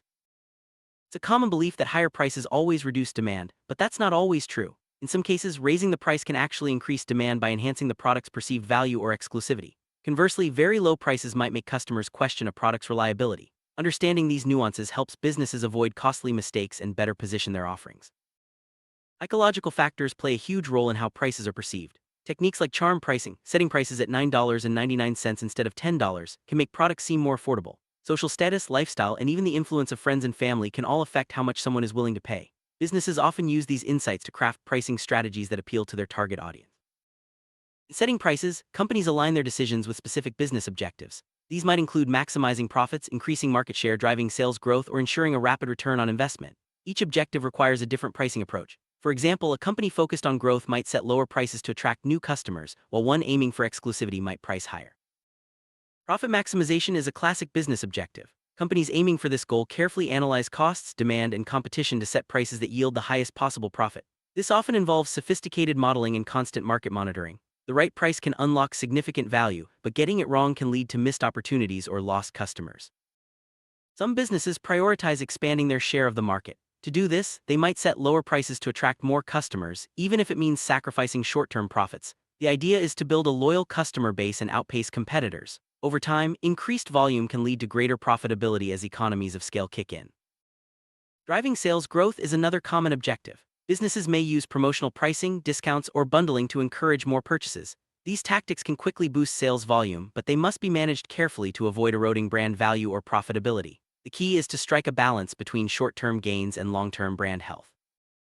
Rapid return on investment (ROI) is a priority for many businesses, especially startups. Pricing strategies are designed to recover initial costs quickly, allowing the company to reinvest in growth. This might mean higher introductory prices or special offers to generate early cash flow. ROI-focused pricing requires careful planning and market analysis. High product quality and long-term competitiveness are also key objectives. Premium pricing can signal superior quality, while competitive pricing ensures the business remains attractive in the market. Companies must constantly assess their position relative to competitors and adjust prices accordingly to maintain their edge. In modern economies like the EU and USA, most prices are set by the market. This means supply and demand determine what buyers are willing to pay and what sellers are willing to accept. Market-based pricing keeps businesses responsive to changing conditions and ensures resources are allocated efficiently. While market forces usually set prices, governments sometimes step in to regulate them. This can happen to protect consumers, ensure fair competition, or manage sectors that are strategically important, like energy or healthcare. Government intervention is typically reserved for extraordinary situations or when public interest is at stake. Sometimes, extraordinary market conditions force governments to regulate prices. Events like energy crises, supply chain disruptions, or inflation shocks can cause prices to spike or become unstable. In these cases, intervention helps stabilize the market and protect both consumers and businesses from extreme volatility. Protecting consumers is a key reason for price regulation. When essential goods or services become unaffordable, governments may set price caps or provide subsidies. This ensures everyone has access to necessities, even during times of economic stress. Consumer protection measures are especially important in sectors like food, housing, and healthcare. Fair competition is vital for healthy markets. Governments may regulate prices to prevent monopolies or collusion that could harm consumers. By ensuring a level playing field, regulation encourages innovation and keeps prices reasonable. This benefits both businesses and the public in the long run. Certain sectors like energy, transportation, and healthcare are considered strategically important. Governments often regulate prices in these areas to ensure stability and public welfare. This can involve setting maximum prices, controlling supply, or providing public funding. The goal is to balance market efficiency with social responsibility. At the heart of market pricing is the relationship between supply and demand. When supply is high and demand is low, prices tend to fall. Conversely, when demand outpaces supply, prices rise. Businesses must constantly monitor these dynamics to set prices that reflect current market realities. Elasticity measures how sensitive demand is to price changes. If a small price increase leads to a big drop in sales, demand is considered elastic. If sales remain steady despite price changes, demand is inelastic. Understanding elasticity helps businesses predict how customers will respond to different pricing strategies.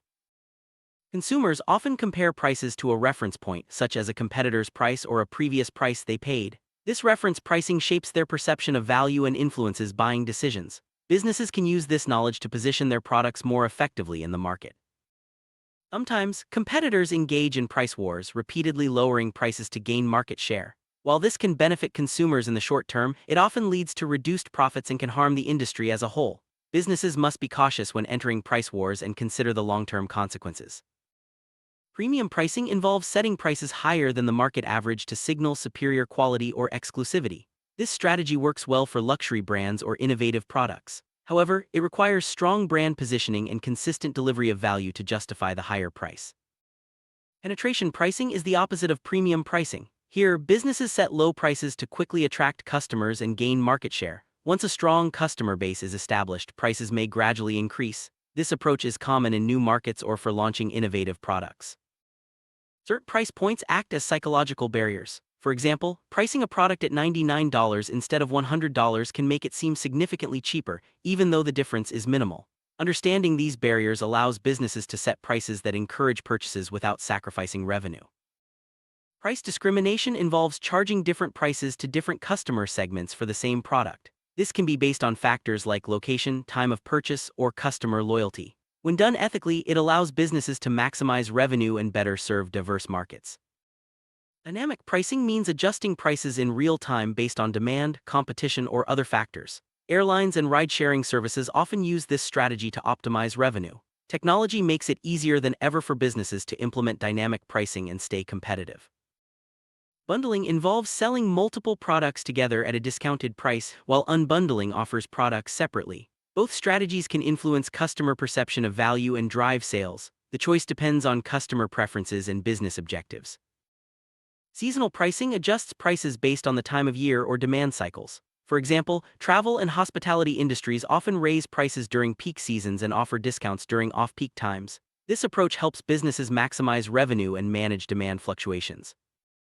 Cost-plus pricing is a straightforward approach where businesses add a fixed markup to the cost of producing a product. While simple, it doesn't always account for market demand or competition. It's best used in stable markets with predictable costs.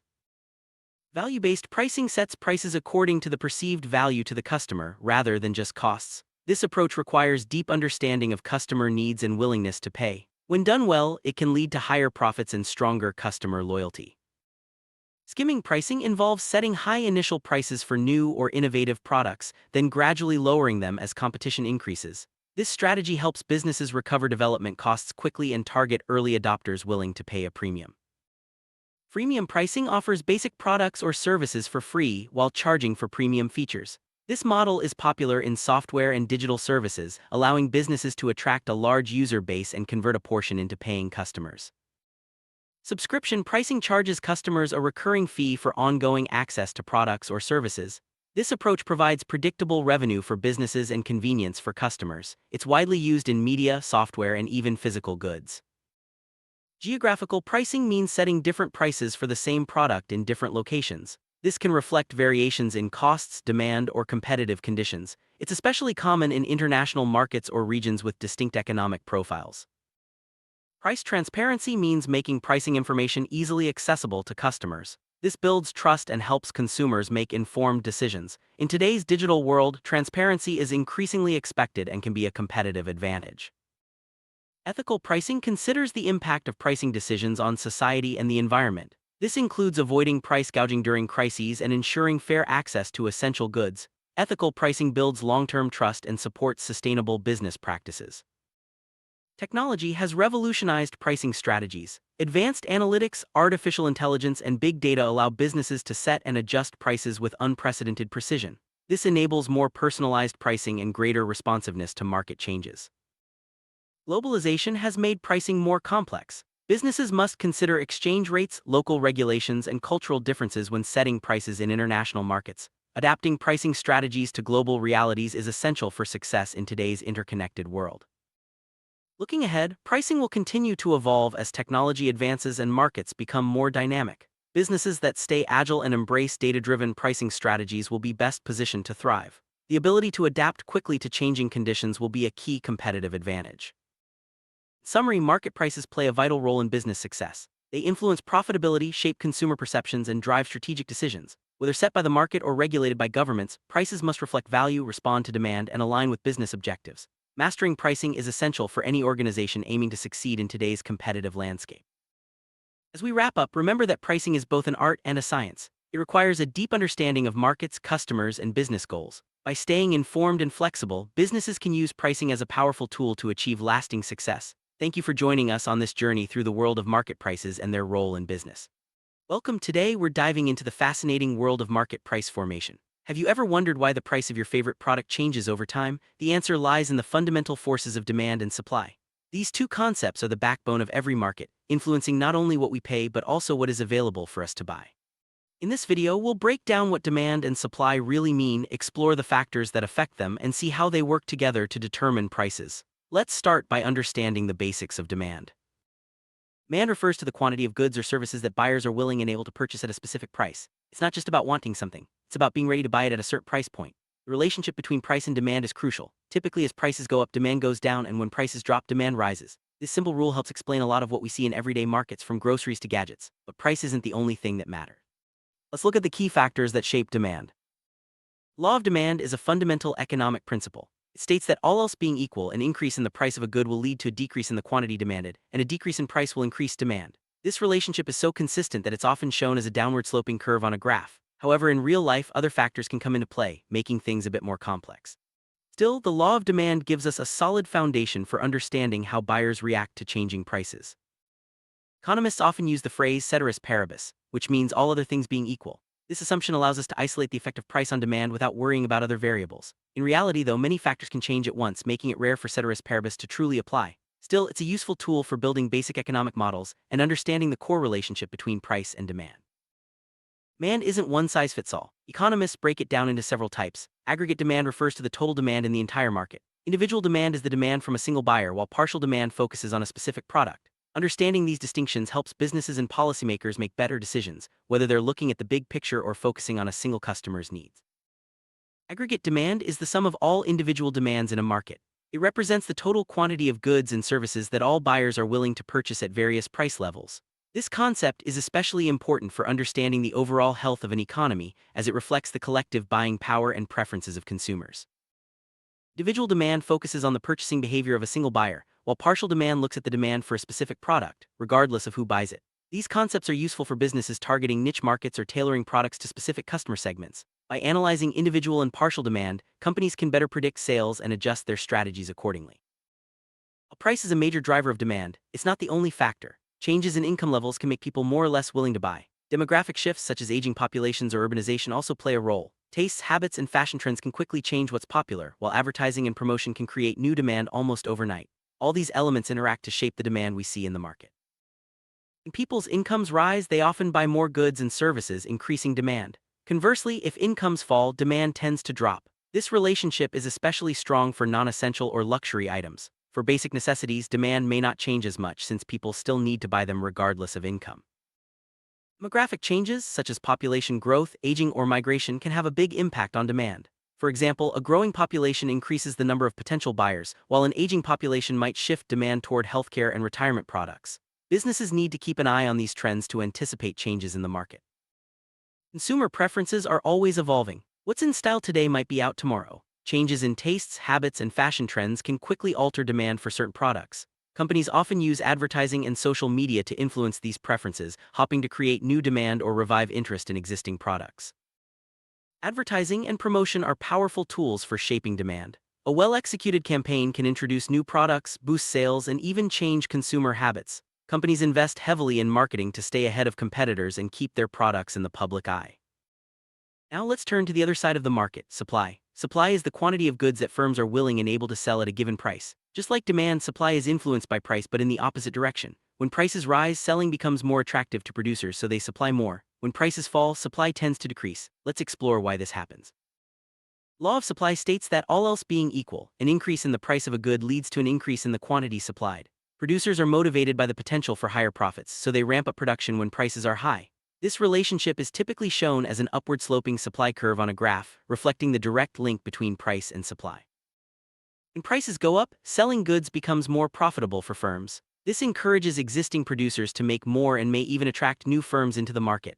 On the other hand, if prices drop, some producers might cut back or leave the market entirely. This dynamic helps explain why supply curves slope upward. Just like demand, supply comes in different forms. Aggregate supply is the total amount of goods and services offered for sale in the market. Individual supply refers to the output of a single producer, while partial supply focuses on a specific product, which may be produced by multiple firms. Understanding these types helps businesses and policymakers analyze market trends more effectively. Aggregate supply represents the total quantity of goods and services that all firms in a market are willing to sell at different price levels. It's a key concept for understanding the overall productive capacity of an economy and is often used in macroeconomic analysis. Individual supply looks at the output from a single producer, while partial supply focuses on the supply of a specific product, which may come from several producers. These distinctions are important for understanding competition and market dynamics within specific industries. Supply isn't determined by price alone. Production costs such as wages and raw materials play a big role. If costs rise, supply may decrease as profits shrink. The prices of substitute goods, market organization, and changes in production conditions also matter. Technological progress can boost supply by making production more efficient. Production costs are a major factor in determining supply. If the cost of labor, materials, or energy goes up, it becomes more expensive to produce goods. This can lead to a decrease in supply as some firms may cut back or exit the market. Conversely, lower costs can encourage more production. The prices of substitute goods can influence supply decisions. If the price of a substitute rises, producers might shift resources to make more of that product, reducing the supply of the original good. This interplay helps balance markets and keeps supply responsive to changing conditions. How a market is organized can affect supply. Well-organized markets with clear rules and competition tend to have more stable and predictable supply. Poorly organized or monopolistic markets may see supply shortages or surpluses, leading to price swings and inefficiencies. Changes in production conditions such as weather, regulations, or resource availability can impact supply. For example, a drought can reduce agricultural output while new regulations might increase costs. Firms must adapt to these changes to maintain supply levels. Technological progress can dramatically increase supply by making production more efficient. New machines, better processes, and improved logistics all help firms produce more at lower costs. This not only boosts supply but can also lead to lower prices for consumers. Demand and supply don't operate in isolation. They interact constantly to determine the market price of goods and services. When demand and supply are balanced, the market reaches equilibrium. But if one side changes, prices can shift quickly. Let's see how this interaction works in practice. Market equilibrium is the point where the quantity demanded equals the quantity supplied. At this price, there's no shortage or surplus, everything produced is sold and everyone who wants to buy can do so. If demand or supply shifts, the equilibrium price will change, leading to new market dynamics. When demand increases, say due to higher incomes or a new trend, prices tend to rise as more buyers compete for the same goods. If demand falls, prices usually drop. These shifts can happen quickly and have a big impact on both consumers and producers. Supply can shift due to changes in production costs, technology, or external events. An increase in supply, such as from a new factory, can lower prices. A decrease, perhaps from a natural disaster, can push prices up. These shifts keep markets dynamic and responsive. If the price is set too low, demand may exceed supply, causing a shortage. If the price is too high, supply may exceed demand, leading to a surplus. Both situations create pressure for prices to adjust, moving the market back toward equilibrium. Elasticity of demand measures how sensitive buyers are to price changes. If a small price change leads to a big change in demand, demand is considered elastic. If demand barely changes, it's inelastic. Understanding elasticity helps businesses set prices and predict sales. Elasticity is calculated as the percentage change in demand divided by the percentage change in price. For example, if a 10% price drop leads to a 20% increase in demand, the elasticity is 2. This means demand is quite responsive to price changes. Elastic demand means buyers are very responsive to price changes, think luxury items or non-essentials. Inelastic demand means buyers aren't as sensitive, like with basic necessities. Knowing which products are elastic or inelastic helps firms make smarter pricing decisions. Several factors influence elasticity: the availability of substitutes, the proportion of income spent on a good, and whether the good is a necessity or a luxury all play a role. Products with many substitutes tend to have more elastic demand, while necessities are usually inelastic. Understanding elasticity is crucial for businesses because it affects total revenue. If demand is elastic, lowering prices can increase revenue. If demand is inelastic, raising prices might boost revenue. Firms use this knowledge to maximize profits and stay competitive. Income elasticity of demand measures how demand changes as consumer incomes change. For normal goods, demand rises with income. For inferior goods, demand may fall as people switch to higher quality options. This concept helps businesses predict how sales will shift during economic booms or downturns. Cross-elasticity of demand looks at how the demand for one product changes when the price of another product changes. For example, if the price of coffee rises, demand for tea might increase. This measure is useful for understanding relationships between products in the market. Elasticity isn't just a theoretical concept, it affects real-world decisions every day. From setting prices in supermarkets to planning sales promotions, understanding how buyers respond to price changes helps businesses succeed. It also guides policymakers when considering taxes or subsidies. Firms use elasticity data to develop effective market strategies. For elastic products, they might focus on competitive pricing or frequent discounts. For inelastic products, they may prioritize quality or brand loyalty. Tailoring strategies to elasticity helps firms stay profitable.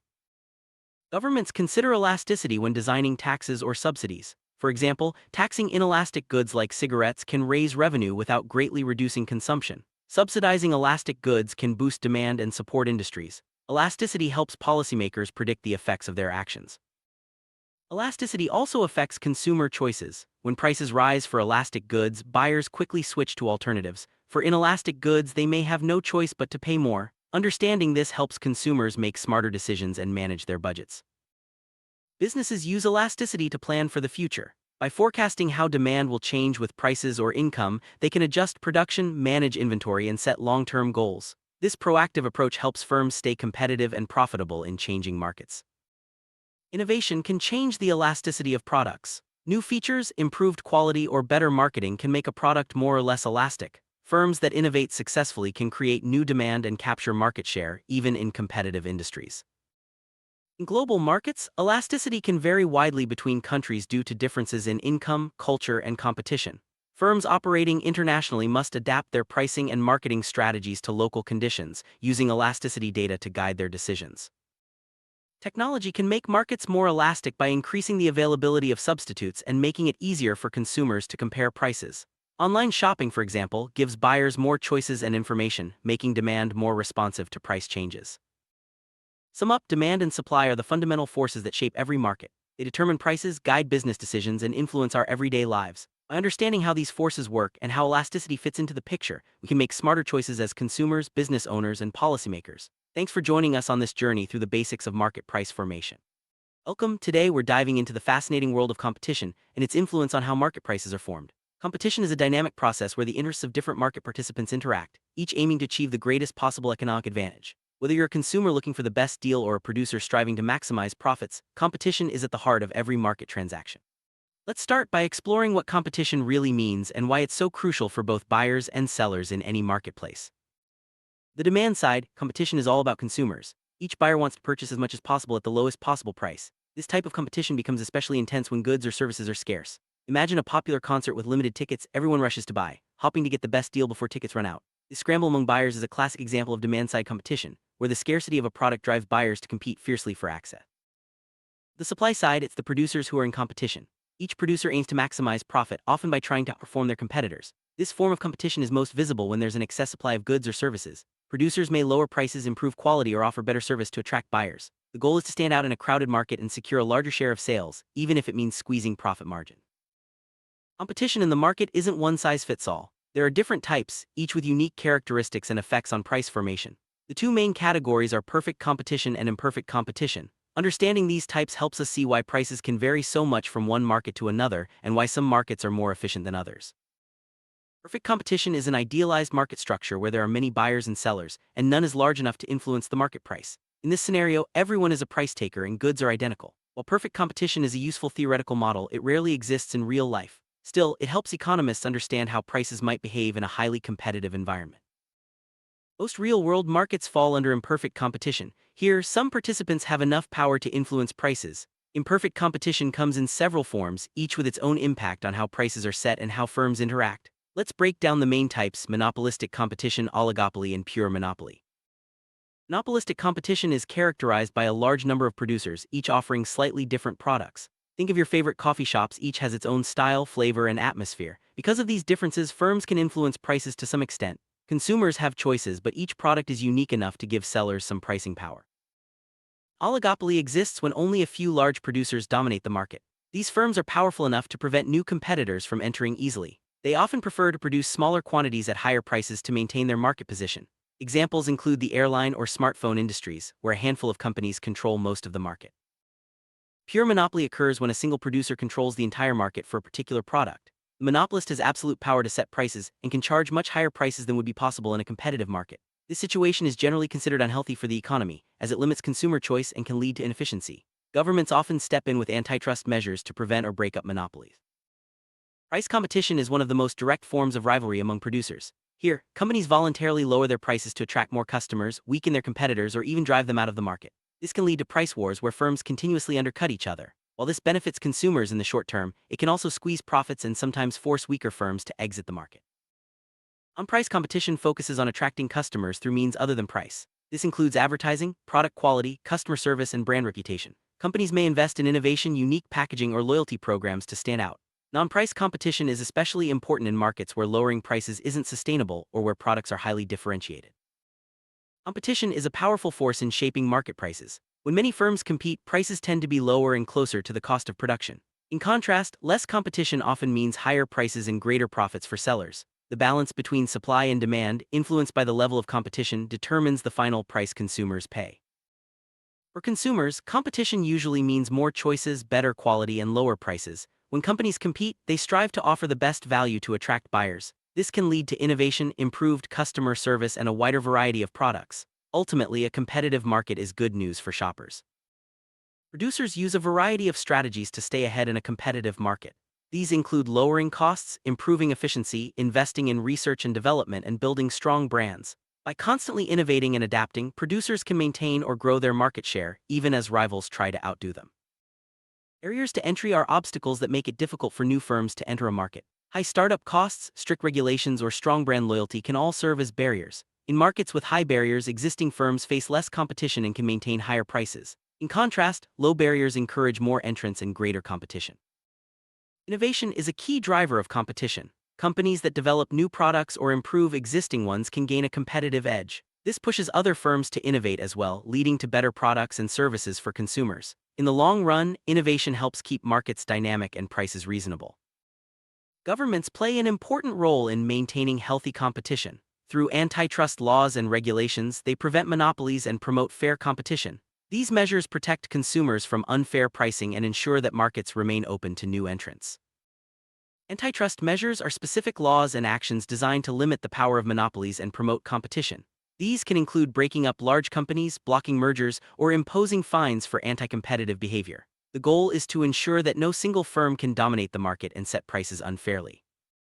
Competitive markets are usually more efficient. Resources are allocated where they're most valued, and prices reflect the true balance of supply and demand. This efficiency benefits both consumers and producers, leading to a healthier economy overall. Price wars occur when companies continuously lower prices to outdo each other. While this can be great for consumers in the short run, it can hurt businesses and even lead to bankruptcies. Eventually, price wars may end with only a few strong competitors left standing. Product differentiation is a key strategy in monopolistic competition. By making their products unique through design, features, or branding, firms can attract specific customer segments and gain some control over pricing. This leads to more variety and innovation in the market. In oligopolistic markets, firms sometimes collude, either formally or informally, to set prices or limit production. This reduces competition and can lead to higher prices for consumers. Collusion is illegal in many countries, but it can still occur in subtle ways.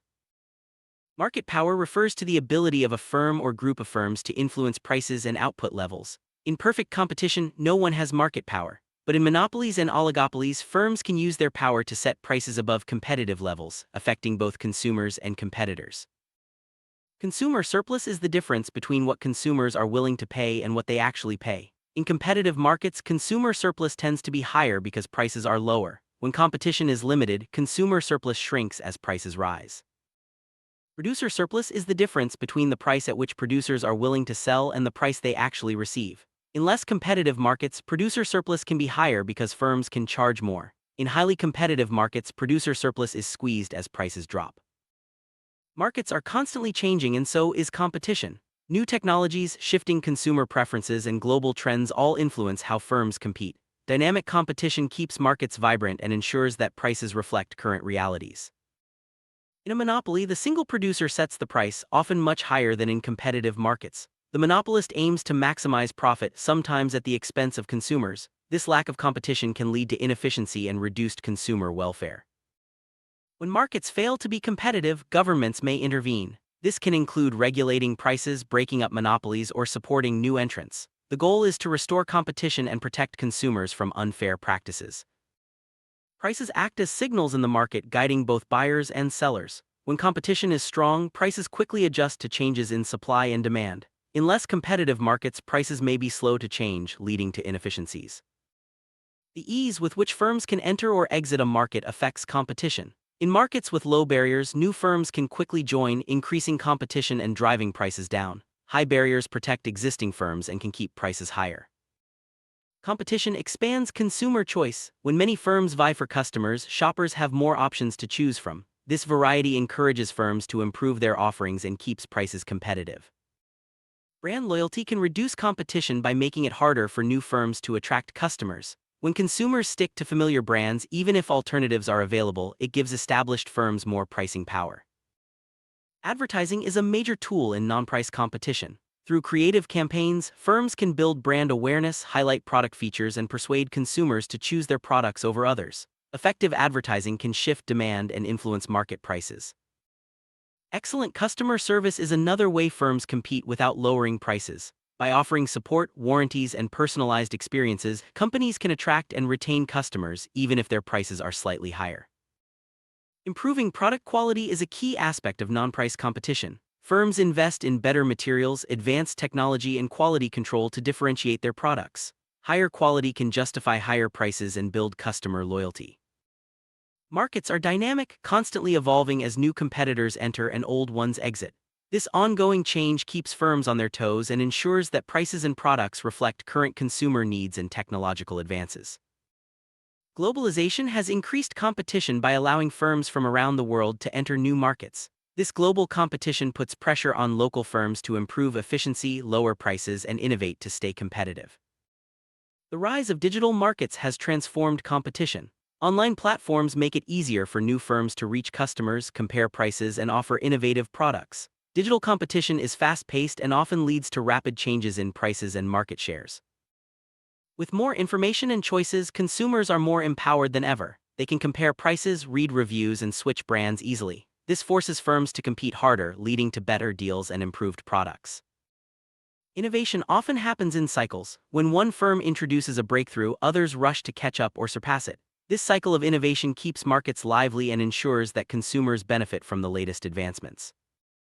When a market becomes saturated, competition intensifies. Firms must find new ways to stand out, such as targeting niche markets, improving quality, or offering unique features. Saturation can lead to lower prices and more choices for consumers. Some firms use price discrimination, charging different prices to different customers for the same product. This strategy can maximize profits but is only possible when firms have some market power and can segment their customers effectively. Consumer protection laws are designed to ensure fair competition and prevent deceptive practices. These laws help maintain trust in the market and protect buyers from unfair pricing or low-quality products. Over the long term, competition leads to more efficient markets, better products, and fairer prices. While there may be short-term disruptions, the overall effect is positive for both consumers and producers. Healthy competition is essential for economic growth and innovation. Sum up: competition is a driving force in market price formation. It shapes the behavior of both buyers and sellers, influences innovation, and ensures that resources are used efficiently. Whether through price wars, product differentiation, or government regulation, competition keeps markets healthy and dynamic. Understanding these principles helps us appreciate the value of a competitive marketplace. Welcome. Today we're diving into the fascinating world of market price determination. Setting the right price for a product or service is crucial for any business, whether you're a startup or an established company. The methods used to determine prices can significantly impact profitability, competitiveness, and customer perception. In this video, we'll walk through 6 essential pricing methods, each with its own logic and application. By the end, you'll have a clear understanding of how businesses decide what to charge and why these decisions matter so much in the marketplace. Let's get started with the basics of price determination. Price determination is the process businesses use to decide how much to charge for their products or services. It's not just about picking a number out of thin air. Instead, it involves careful analysis of costs, market conditions, competition, and customer perceptions. The right pricing strategy can help a company cover its costs, achieve desired profits, and stay competitive. Throughout this video, we'll explore several methods that companies use to set prices, each with its own strengths and considerations. Understanding these methods is key to making informed business decisions. Start with one of the simplest and most widely used methods: markup pricing. This approach involves calculating the total cost of producing a product, then adding a set markup to determine the final selling price. The markup is usually a percentage of the cost and represents the profit the company wants to earn on each unit sold. Markup pricing is straightforward and easy to apply, making it popular among retailers and manufacturers alike. However, it doesn't always consider market demand or competitor prices, which can be a limitation in some situations. Formula for markup pricing is quite straightforward. First, you calculate the cost per unit of production, which includes both variable and fixed costs divided by the total sales volume. Then you add the desired markup amount to this unit cost. The result is the price at which the product will be sold. This method ensures that all costs are covered and a profit margin is included. It's especially useful for businesses that have stable production costs and want a predictable profit on each sale. Next, let's look at target return pricing. This method is also based on costs, but it goes a step further by ensuring the company achieves a specific return on its investment. The price is set so that after covering all costs, the business earns its desired profit.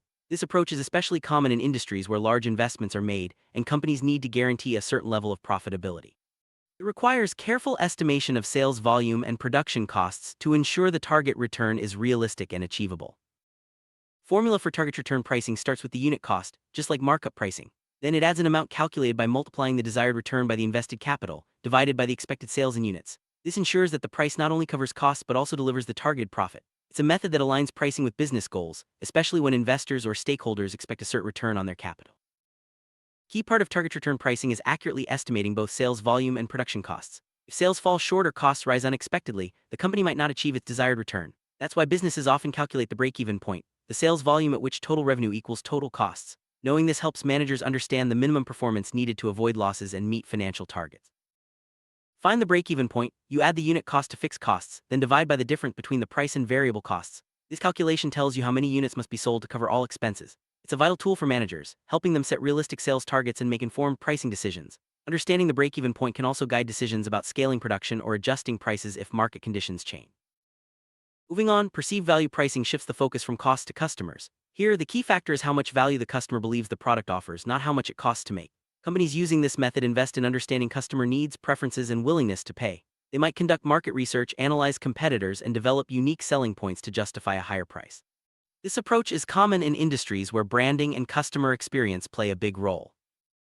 Use perceived value pricing effectively. Companies must develop a strong value concept for their product. This involves estimating potential sales, identifying target customers, and assessing the company's capacity and investment needs. Management then calculates the expected profit based on these factors. If the numbers add up, the company moves forward with production. If not, they may reconsider or refine the product concept to better match customer expectation. Perceived value pricing is especially useful for new or innovative products, luxury goods, and services where customer experience is a major selling point. It allows companies to capture more value from customers who are willing to pay extra for unique features or superior quality. However, it requires ongoing investment in marketing and customer research to stay ahead of competitors and maintain the perceived value. Going rate pricing is all about the competition. Instead of focusing on internal costs or customer perceptions, companies look at the prevailing prices in the market. They may choose to match, undercut, or exceed the prices set by their main competitors. This method is common in industries where products are similar and price competition is fierce, such as commodities or basic consumer goods. One advantage of going rate pricing is that it simplifies decision-making. Companies don't have to spend as much time analyzing costs or customer preferences. Instead, they focus on staying competitive and maintaining market share. However, this method can be risky if costs rise unexpectedly or if the company's product is significantly different from competitors. It's important to monitor both the market and internal finances closely. Using going rate pricing, a company can choose to set its prices equal to, lower than, or higher than those of its main competitors. The decision depends on the company's strategy, product quality, and brand positioning. For example, a brand known for premium quality might charge more, while a new entrant may offer lower prices to attract customers. The key is to stay aware of market trends and adjust as needed. Yield bid pricing is often used in situations where companies compete for contracts or projects. Each firm submits a confidential bid, and the client selects the winner, usually based on price and other criteria.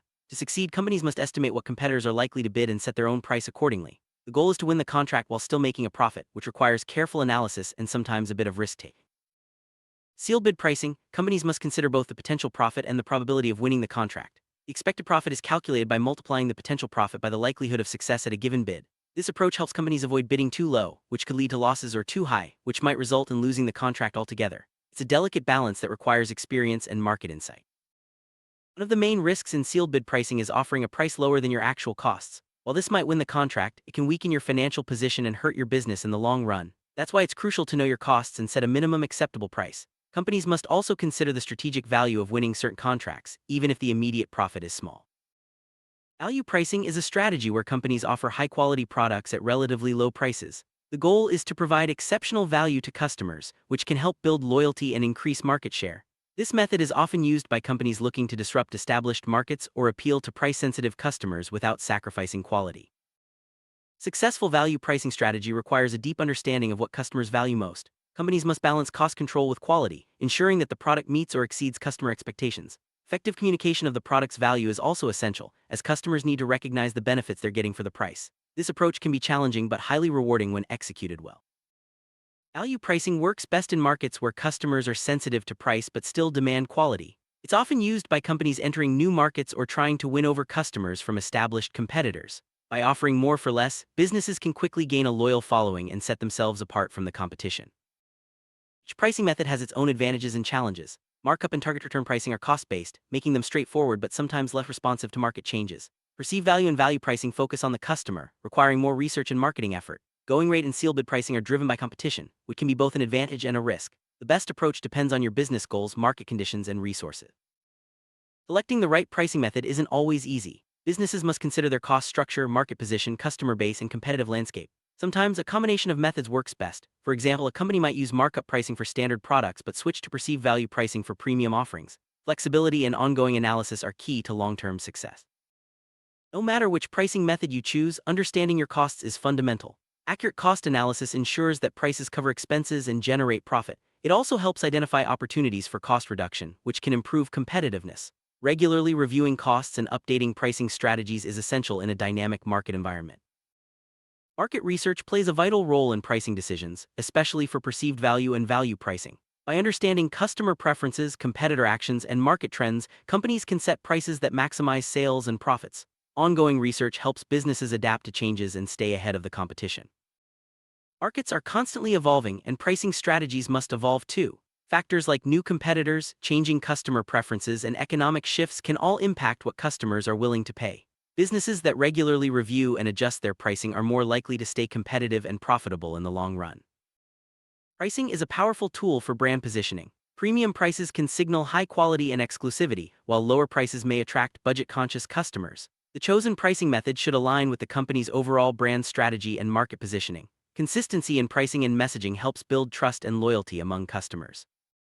Right pricing strategy can make a huge difference in a company's profitability. Setting prices too low can erode margins, while prices that are too high may drive customers away. Regularly reviewing performance and adjusting prices as needed helps ensure that the business remains both competitive and profitable. Customers often judge a product's value based on its price. A higher price can create an impression of quality, while a lower price may suggest a bargain or lower quality. Understanding how your target market perceives price is essential for setting the right strategy. Effective communication and consistent branding can help shape these perceptions. Analyzing competitors is a key part of many pricing strategies, especially going rate and sealed bid pricing. By monitoring what others are charging, businesses can identify opportunities to differentiate or match the market. Competitive analysis should be ongoing, as market conditions and competitor actions can change rapidly. Pricing decisions must also comply with legal and ethical standards. Practices like price fixing, predatory pricing, or deceptive advertising can lead to legal trouble and damage a company's reputation. It's important to understand the regulations in your industry and market, and to ensure that pricing strategies are fair and transparent. Modern technology has transformed how companies set prices. Tools like data analytics, artificial intelligence, and dynamic pricing software allow businesses to analyze vast amounts of information and adjust prices in real time. This can lead to more accurate, responsive, and profitable pricing strategies, especially in fast-moving markets. For companies operating internationally, pricing strategies must account for differences in local markets, currencies, and regulations. What works in one country may not work in another. Adapting pricing to local conditions helps businesses stay competitive and compliant, while maximizing global profitability. Dynamic pricing is a strategy where prices are adjusted in real time based on demand, competition, and other factors. This approach is common in industries like airlines, hotels, and e-commerce. By responding quickly to market changes, companies can maximize revenue and stay ahead of competitors. Psychological pricing uses techniques that influence how customers perceive prices. Examples include setting prices just below a round number like $9.99 instead of $10, or using buy one, get one free offers. These tactics can encourage purchases and increase sales but should be used thoughtfully to maintain trust. Bundling involves selling multiple products together at a discounted price. This strategy can increase sales volume and provide more value to customers. It's especially effective for complementary products or services and can help businesses move inventory or introduce new offerings. Offering discounts and promotions is a common way to attract customers and boost sales. However, frequent discounts can erode brand value and train customers to wait for sales. It's important to use promotions strategically, ensuring they support overall business goals and profitability. Subscription pricing involves charging customers a recurring fee for ongoing access to a product or service. This model provides predictable revenue and can increase customer loyalty. It's popular in industries like software, media, and even consumer goods. The key is to offer ongoing value that keeps customers subscribed. Freemium and tiered pricing models offer basic products for free or at a low cost, with premium features available for a higher price. This approach can attract a large user base and convert some into paying customers. It's widely used in digital products and services where the cost of serving additional users is low. Penetration pricing involves setting a low initial price to quickly attract customers and gain market share. Once established, the company may gradually raise prices. This strategy is effective for entering new markets or launching new products, but requires careful planning to ensure long-term profitability. Skimming pricing is the opposite of penetration pricing. Here, companies set a high initial price to maximize profits from early adopters, then gradually lower the price to attract more price-sensitive customers. This approach works well for innovative or exclusive products with little initial competition. Price elasticity measures how sensitive customer demand is to price changes. If demand drops sharply when prices rise, the product is considered elastic. If demand remains steady, it's inelastic. Understanding elasticity helps businesses predict how price changes will affect sales and revenue. Successful pricing strategies require ongoing monitoring and adjustment. By tracking sales data, customer feedback, and market trends, businesses can identify when it's time to change prices. Regular reviews help ensure that pricing remains aligned with business goals and market realities. Some common pricing mistakes include ignoring costs, failing to research the market, and not considering customer perceptions. Setting prices too low can hurt profitability, while prices that are too high may limit sales. Avoiding these pitfalls requires careful planning, research, and regular review. Wrap up, we've explored 6 key methods for determining market prices: markup, target return, perceived value, going rate, sealed bid, and value pricing. Each method has its own logic and best fit scenarios. The right choice depends on your business model, goals, and market environment. Remember, effective pricing is both an art and a science, requiring ongoing attention and adaptation.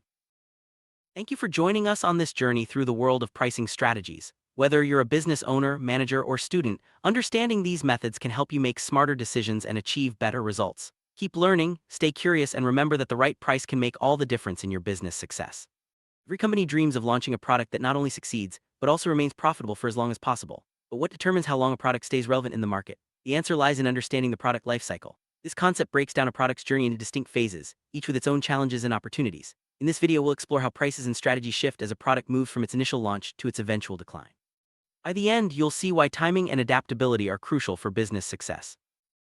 Product lifecycle consists of four main phases: introduction, growth, maturity, and decline. Each phase is marked by changes in sales, profits, pricing, and marketing strategies. Companies must recognize which phase their product is in to make informed decisions about pricing, promotion, and distribution. Let's take a closer look at each phase and see how they impact the product's journey in the market. First phase is the market introduction. At the stage, most potential buyers don't even know the product exists. Companies invest heavily in promotional activities to build awareness and persuade consumers to give the new product a try. This phase is often marked by uncertainty, as businesses decide whether to attract buyers with a lower price or position the product as premium with a higher price. The main goal is to get the word out and encourage initial purchases. During the introduction phase, companies often launch extensive advertising campaigns. These efforts are designed to educate consumers about the product's benefits and unique features. Sometimes, businesses may offer introductory discounts or special deals to entice early adopters. The choice between a low or high initial price depends on the company's overall strategy and the competitive landscape.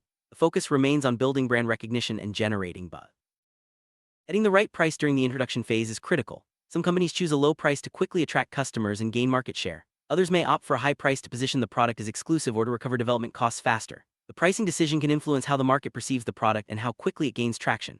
Regardless of the approach, the aim is to maximize early interest and adoption. Introduction phase is often the most challenging for companies. Sales volumes are typically low and the costs of promotion and distribution are high. It takes time for consumers to become aware of the product and decide to make a purchase. Companies must be patient and persistent, knowing that this initial investment is necessary to lay the foundation for future growth. As awareness builds, the product enters the growth phase. This is when things start to pick up. More consumers become aware of the product and sales begin to rise. The company's promotional efforts start to pay off and the product gains traction in the market. Let's see what makes the growth phase unique and how companies can capitalize on this momentum. During the growth phase, public awareness of the product increases significantly. The product becomes widely available through more distribution channels and sales volumes rise rapidly. As more consumers purchase the product, the company benefits from economies of scale, which means the cost per unit decreases. This phase is often marked by rising profits and expanding market share. One of the most exciting aspects of the growth phase is the increase in profits. As sales volumes climb, the company can spread its fixed costs over more units, boosting profitability. This is also the time when competitors may start to notice the product's success and consider entering the market. Companies must stay alert and continue to innovate to maintain their advantage. To stay ahead during the growth phase, companies often introduce product modifications or improvements. These changes can help attract new customers and keep existing ones interested. Whether it's adding new features, improving quality, or offering different versions, the goal is to differentiate the product from competitors and sustain growth. As demand grows, companies expand their distribution networks. This means making the product available in more stores, online platforms, or even new regions. The goal is to reach as many potential customers as possible and maximize sales during this high-growth period. Effective distribution strategies can make a big difference in a product's success. Advertising remains important in the growth phase, but the focus shifts. Instead of just building awareness, companies now highlight the product's advantages over competitors. They may showcase customer testimonials, demonstrate unique features, or emphasize value for money. The aim is to strengthen the product's position and encourage repeat purchases. With rising demand, companies may adjust their pricing strategies. They might maintain prices to maximize profits or lower them slightly to attract even more customers. The right pricing approach depends on competition, production costs, and overall market conditions. The key is to balance profitability with continued growth. Eventually, the rapid growth slows down and the product enters the maturity phase. By this point, most potential customers are aware of the product and the market becomes more saturated. Let's explore what happens during this critical stage and how companies can maintain their success. Maturity phase typically lasts longer than the growth phase. Customers are well informed and the group of interested buyers is clearly defined. Sales reach their peak but growth slows as the market becomes saturated. This is the stage where competition is fiercest and companies must work hard to retain their market share. During maturity, sales volumes are at their highest. However, because most customers who want the product already have it, growth slows down. Companies focus on maintaining their position, often through loyalty programs, improved customer service, or minor product updates. The challenge is to keep customers engaged and prevent them from switching to competitors. Maturity phase is when producers typically achieve the highest profits. With stable sales and efficient production, companies can maximize their returns. However, they must also watch for signs of market decline and be ready to adapt their strategies. Staying profitable in a mature market requires constant attention to customer needs and competitive pressures. Competition intensifies during the maturity phase. Companies may lower prices, increase promotional efforts, or introduce new features to stand out. The goal is to defend market share and keep customers loyal. Effective branding and customer relationships become even more important at this stage. To maintain interest, companies often release updated versions or new models during the maturity phase. These updates can include improved features, new designs, or bundled services. The aim is to differentiate the product from competitors and give customers a reason to stick with the brand. Distribution strategies may also change in the maturity phase. Companies might focus on the most profitable channels or expand into new markets to find additional customers. Efficient logistics and strong retailer relationships help ensure the product remains widely available and competitive. Advertising in the maturity phase often shifts toward reminding customers of the product's value and reinforcing brand loyalty. Companies may use targeted campaigns, loyalty rewards, or special offers to keep their product top of mind. The focus is on maintaining sales rather than driving rapid growth. As competition heats up, companies may need to adjust their pricing strategies. Some may lower prices to stay competitive, while others focus on value-added services or premium versions. The key is to offer something unique that justifies the price and keeps customers coming back. Eventually, every product faces the decline phase. This happens when new and improved products enter the market or consumer preferences shift. Sales begin to fall and companies must decide how to respond. Let's look at what defines the decline phase and how businesses can manage it effectively.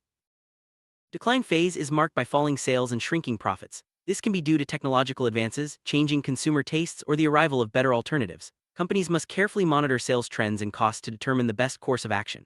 Sometimes it's possible to extend the product's life with new uses or markets, but often a phase-out is inevitable. To attract the last group of buyers, known as laggards, companies often lower prices during the decline phase. These consumers are typically late adopters who are only willing to purchase at a significant discount. Lower prices can help clear out remaining inventory and generate some final revenue before discontinuing the product. At some point, it may no longer be profitable to continue producing the product. Companies must decide whether to discontinue it entirely or keep it available in limited quantities. This decision depends on production costs, remaining demand, and the potential for future updates or replacements.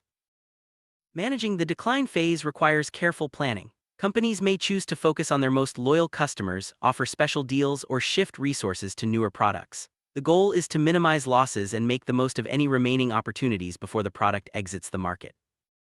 To recap, every product goes through 4 main phases: introduction, growth, maturity, and decline. Each stage presents unique challenges and opportunities, especially when it comes to pricing and promotional strategies. Understanding where a product is in its life cycle helps companies make smarter decisions and stay competitive. Timing is everything in the product life cycle. Launching too early or too late can impact a product's success. Companies must be ready to adapt their strategies as the market evolves. By staying alert and responsive, businesses can maximize profits and extend the life of their products. Markets are constantly changing, and so are consumer preferences. Companies that monitor trends and respond quickly are more likely to succeed. This might mean updating products, changing prices, or exploring new markets. Flexibility is key to surviving and thriving throughout the product life cycle. Innovation plays a vital role in every phase of the product life cycle. From creating new products to improving existing ones, companies must constantly seek ways to add value. Innovative features, designs, or services can help a product stand out and maintain its appeal, even as the market evolves.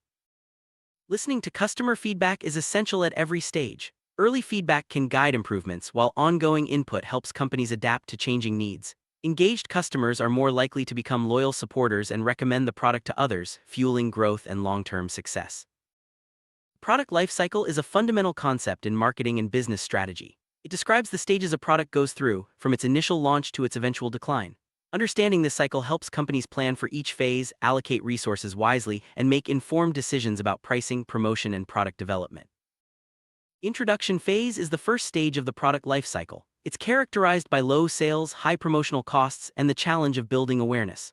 Companies must invest in marketing and carefully choose their pricing strategy to attract early adopters and set the stage for future growth. The growth phase is when a product gains momentum. Sales increase rapidly, profits rise, and the product becomes widely available. Companies focus on expanding distribution, improving the product, and staying ahead of competitors. This phase is crucial for establishing a strong market presence.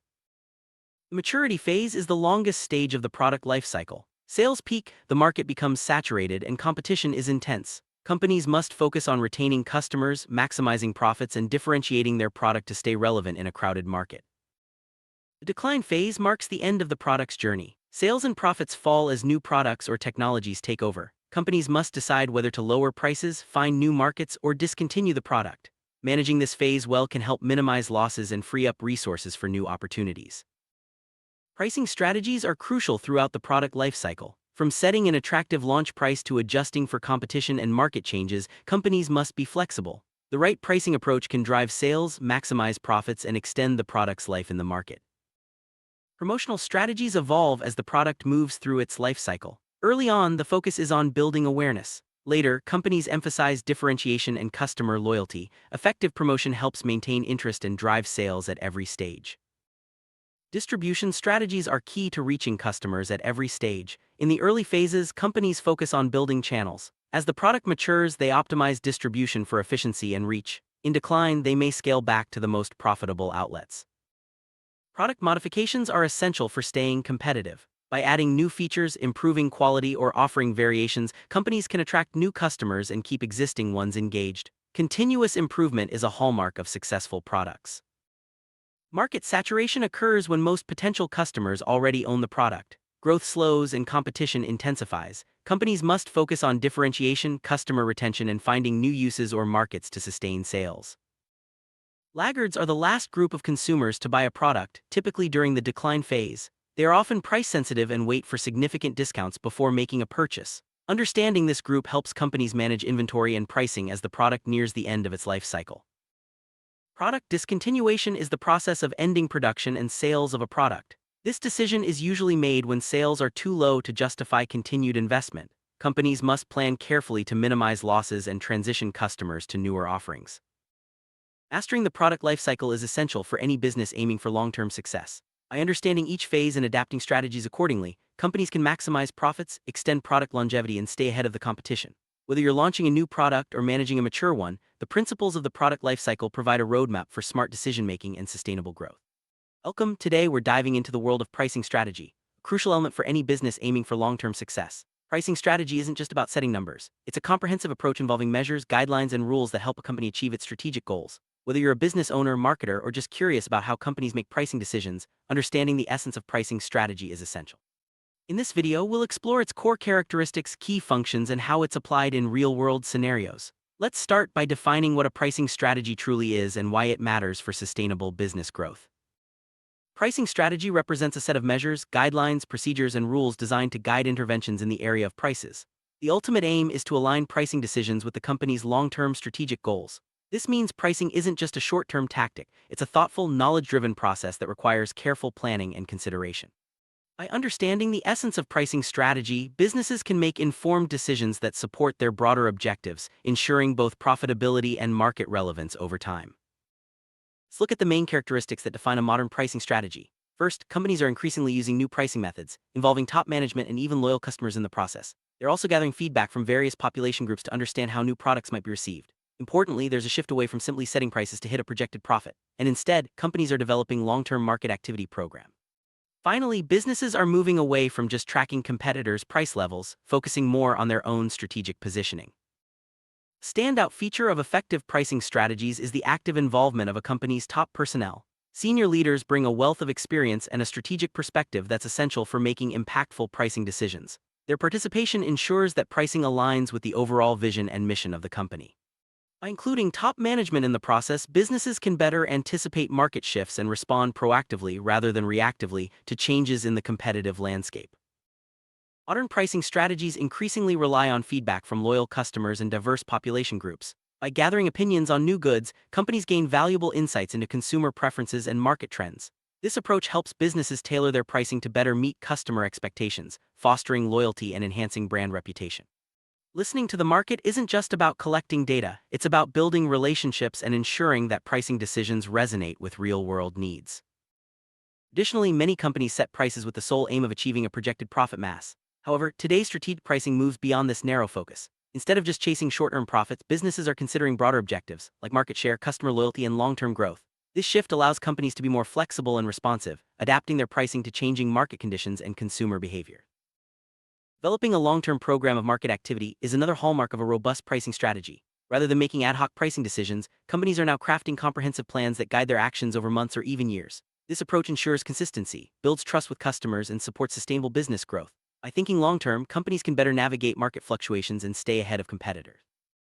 Another significant change in pricing strategy is the move away from closely tracking the price levels of the nearest and largest competitors. Instead, companies are focusing on their unique value propositions and strategic goals. While competitor analysis remains important, it's no longer the primary driver of pricing decisions. This shift empowers businesses to differentiate themselves and avoid price wars that can erode profitability. Let's explore the core functions of a pricing strategy. These functions can be grouped into foundational and tactical categories. Foundational functions include cognitive, informational, and evaluative roles, helping businesses understand the market, gather relevant data, and assess their options. Tactical functions involve determining alternatives and setting criteria for pricing decisions. Together, these functions ensure that pricing is both informed and adaptable, supporting the company's overall objectives. Cognitive function of pricing strategy is all about understanding. It involves analyzing market trends, consumer behavior, and internal data to build a solid foundation for pricing decisions. By leveraging cognitive insights, companies can anticipate changes, identify opportunities, and avoid potential pitfalls. This function is essential for making informed, strategic choices that align with the company's goals. Informational function focuses on gathering and processing data relevant to pricing. This includes market research, competitor analysis, and internal performance metrics. By maintaining a robust database of information, companies can make pricing decisions based on facts rather than assumptions. Accurate information is the backbone of any successful pricing strategy, enabling businesses to respond quickly and effectively to market changes.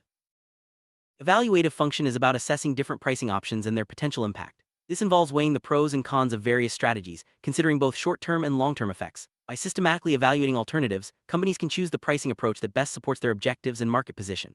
This function ensures that pricing decisions are not just reactive but thoughtfully considered. The tactical side, pricing strategy involves determining alternatives and setting clear criteria for decision-making. This means identifying different pricing models, such as cost-plus, value-based, or dynamic pricing, and establishing guidelines for when and how to use them. Tactical functions help companies stay agile, allowing them to adjust prices in response to market shifts or competitive pressures while staying true to their strategic goal. Determining pricing alternatives is a key tactical function. Companies must consider various approaches, from discounting and bundling to premium pricing and penetration strategies. Each alternative has its own advantages and risks, and the right choice depends on the company's goals, market conditions, and customer preferences. By exploring multiple options, businesses can find the most effective way to position their products and maximize value. Setting clear criteria for pricing decisions is essential for consistency and effectiveness. Criteria might include target profit margins, market share objectives, or customer value perceptions. By defining these benchmarks in advance, companies can ensure that pricing decisions are aligned with their overall strategy and can be evaluated objectively over time. Formulating a successful pricing strategy requires extensive high-quality background material and results that have been verified in practice. This means companies need to invest time and resources into research, data collection, and analysis. By building a solid foundation of knowledge, businesses can create pricing strategies that are both innovative and effective, supporting their long-term objectives. Access to a broad and reliable database of information is critical when developing a pricing strategy. This includes data on market trends, customer preferences, competitor actions, and internal performance metrics. High-quality data enables companies to make informed decisions, reduce risks, and identify new opportunities for growth. Without solid data, even the best-laid pricing plans can fall short. Range of products and services a company offers plays a major role in shaping its pricing strategy. This assortment determines the boundaries within which the company can maneuver when setting prices. A diverse product range allows for more flexibility, enabling businesses to adjust prices for different segments and maximize overall profitability. Understanding your assortment is the first step toward effective pricing. The assortment of products and services also sets the so-called boundaries for pricing. These boundaries define the range within which a company can adjust prices without negatively impacting demand or profitability. By understanding these limits, businesses can make strategic pricing decisions that support their desired profit levels and market positioning. Pricing isn't just about covering costs, it's a powerful tool for influencing profit levels. By strategically adjusting prices within the boundaries set by their product assortment, companies can steer their profitability toward desired targets. This requires a deep understanding of both internal cost structures and external market dynamics.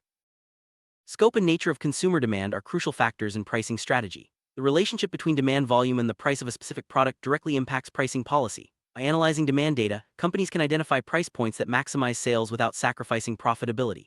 Understanding consumer demand helps businesses stay competitive and responsive to market needs. Data analysis is at the heart of effective pricing. By examining how demand changes in response to different price points, companies can fine-tune their strategies for optimal results. This involves collecting data from sales records, market research, and customer feedback, then using analytical tools to uncover patterns and insights. The relationship between demand and pricing is dynamic. Companies must continuously monitor how changes in price affect consumer behavior and adjust their strategies accordingly. This ongoing analysis ensures that pricing policies remain relevant and effective, even as market conditions evolve. Another key factor in pricing strategy is the analysis of production and distribution costs. These costs form the baseline for setting minimum prices and ensuring profitability. By understanding the full range of cost items and their developmental trends, companies can make informed decisions about where to set prices and how to manage margins. Cost analysis involves breaking down all expenses related to production and distribution. This includes raw materials, labor, logistics, and overhead. By tracking these costs over time, companies can identify trends, anticipate changes, and adjust their pricing strategies to maintain healthy margins. Understanding the developmental trends of individual cost items is essential for proactive pricing. If certain costs are rising, companies may need to adjust prices to protect margins. Conversely, if costs decrease, there may be opportunities to offer more competitive pricing or invest in other areas of the business. Anticipating market development is a vital part of pricing strategy. Companies must stay informed about emerging trends, shifts in consumer preferences, and technological advancements.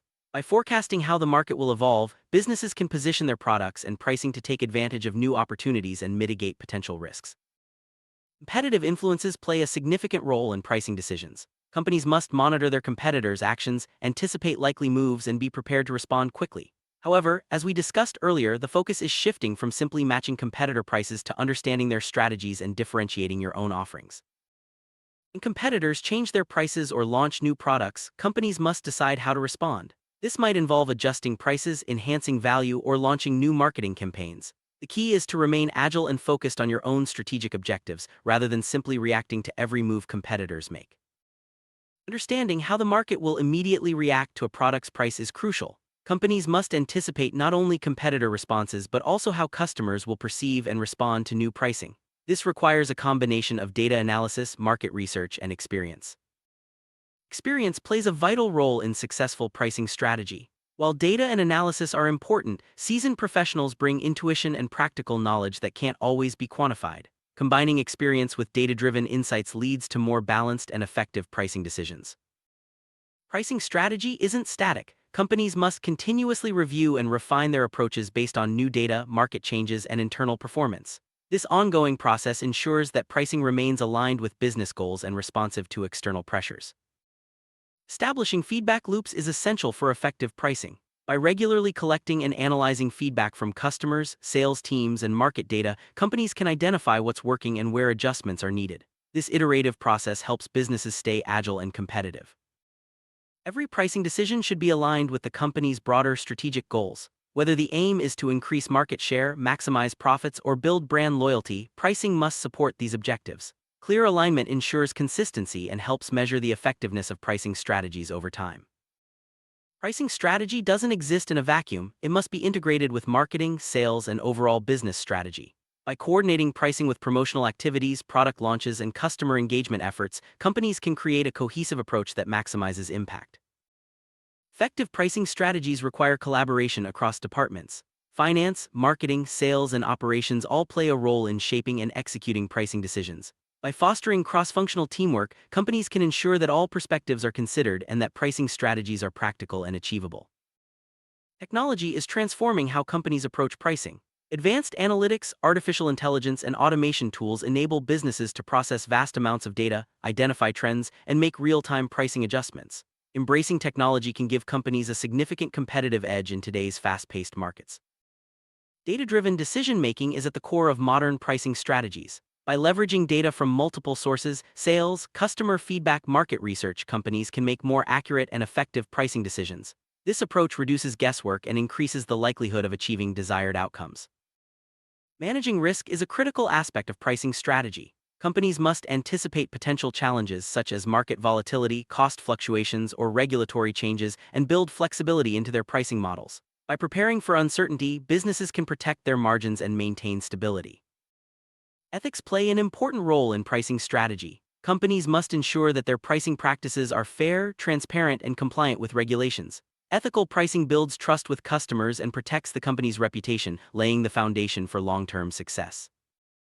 Clear communication is essential when implementing new pricing strategies. Companies must ensure that customers, sales teams, and other stakeholders understand the reasons behind pricing changes. Transparent communication helps manage expectations and reduces the risk of misunderstandings or backlash.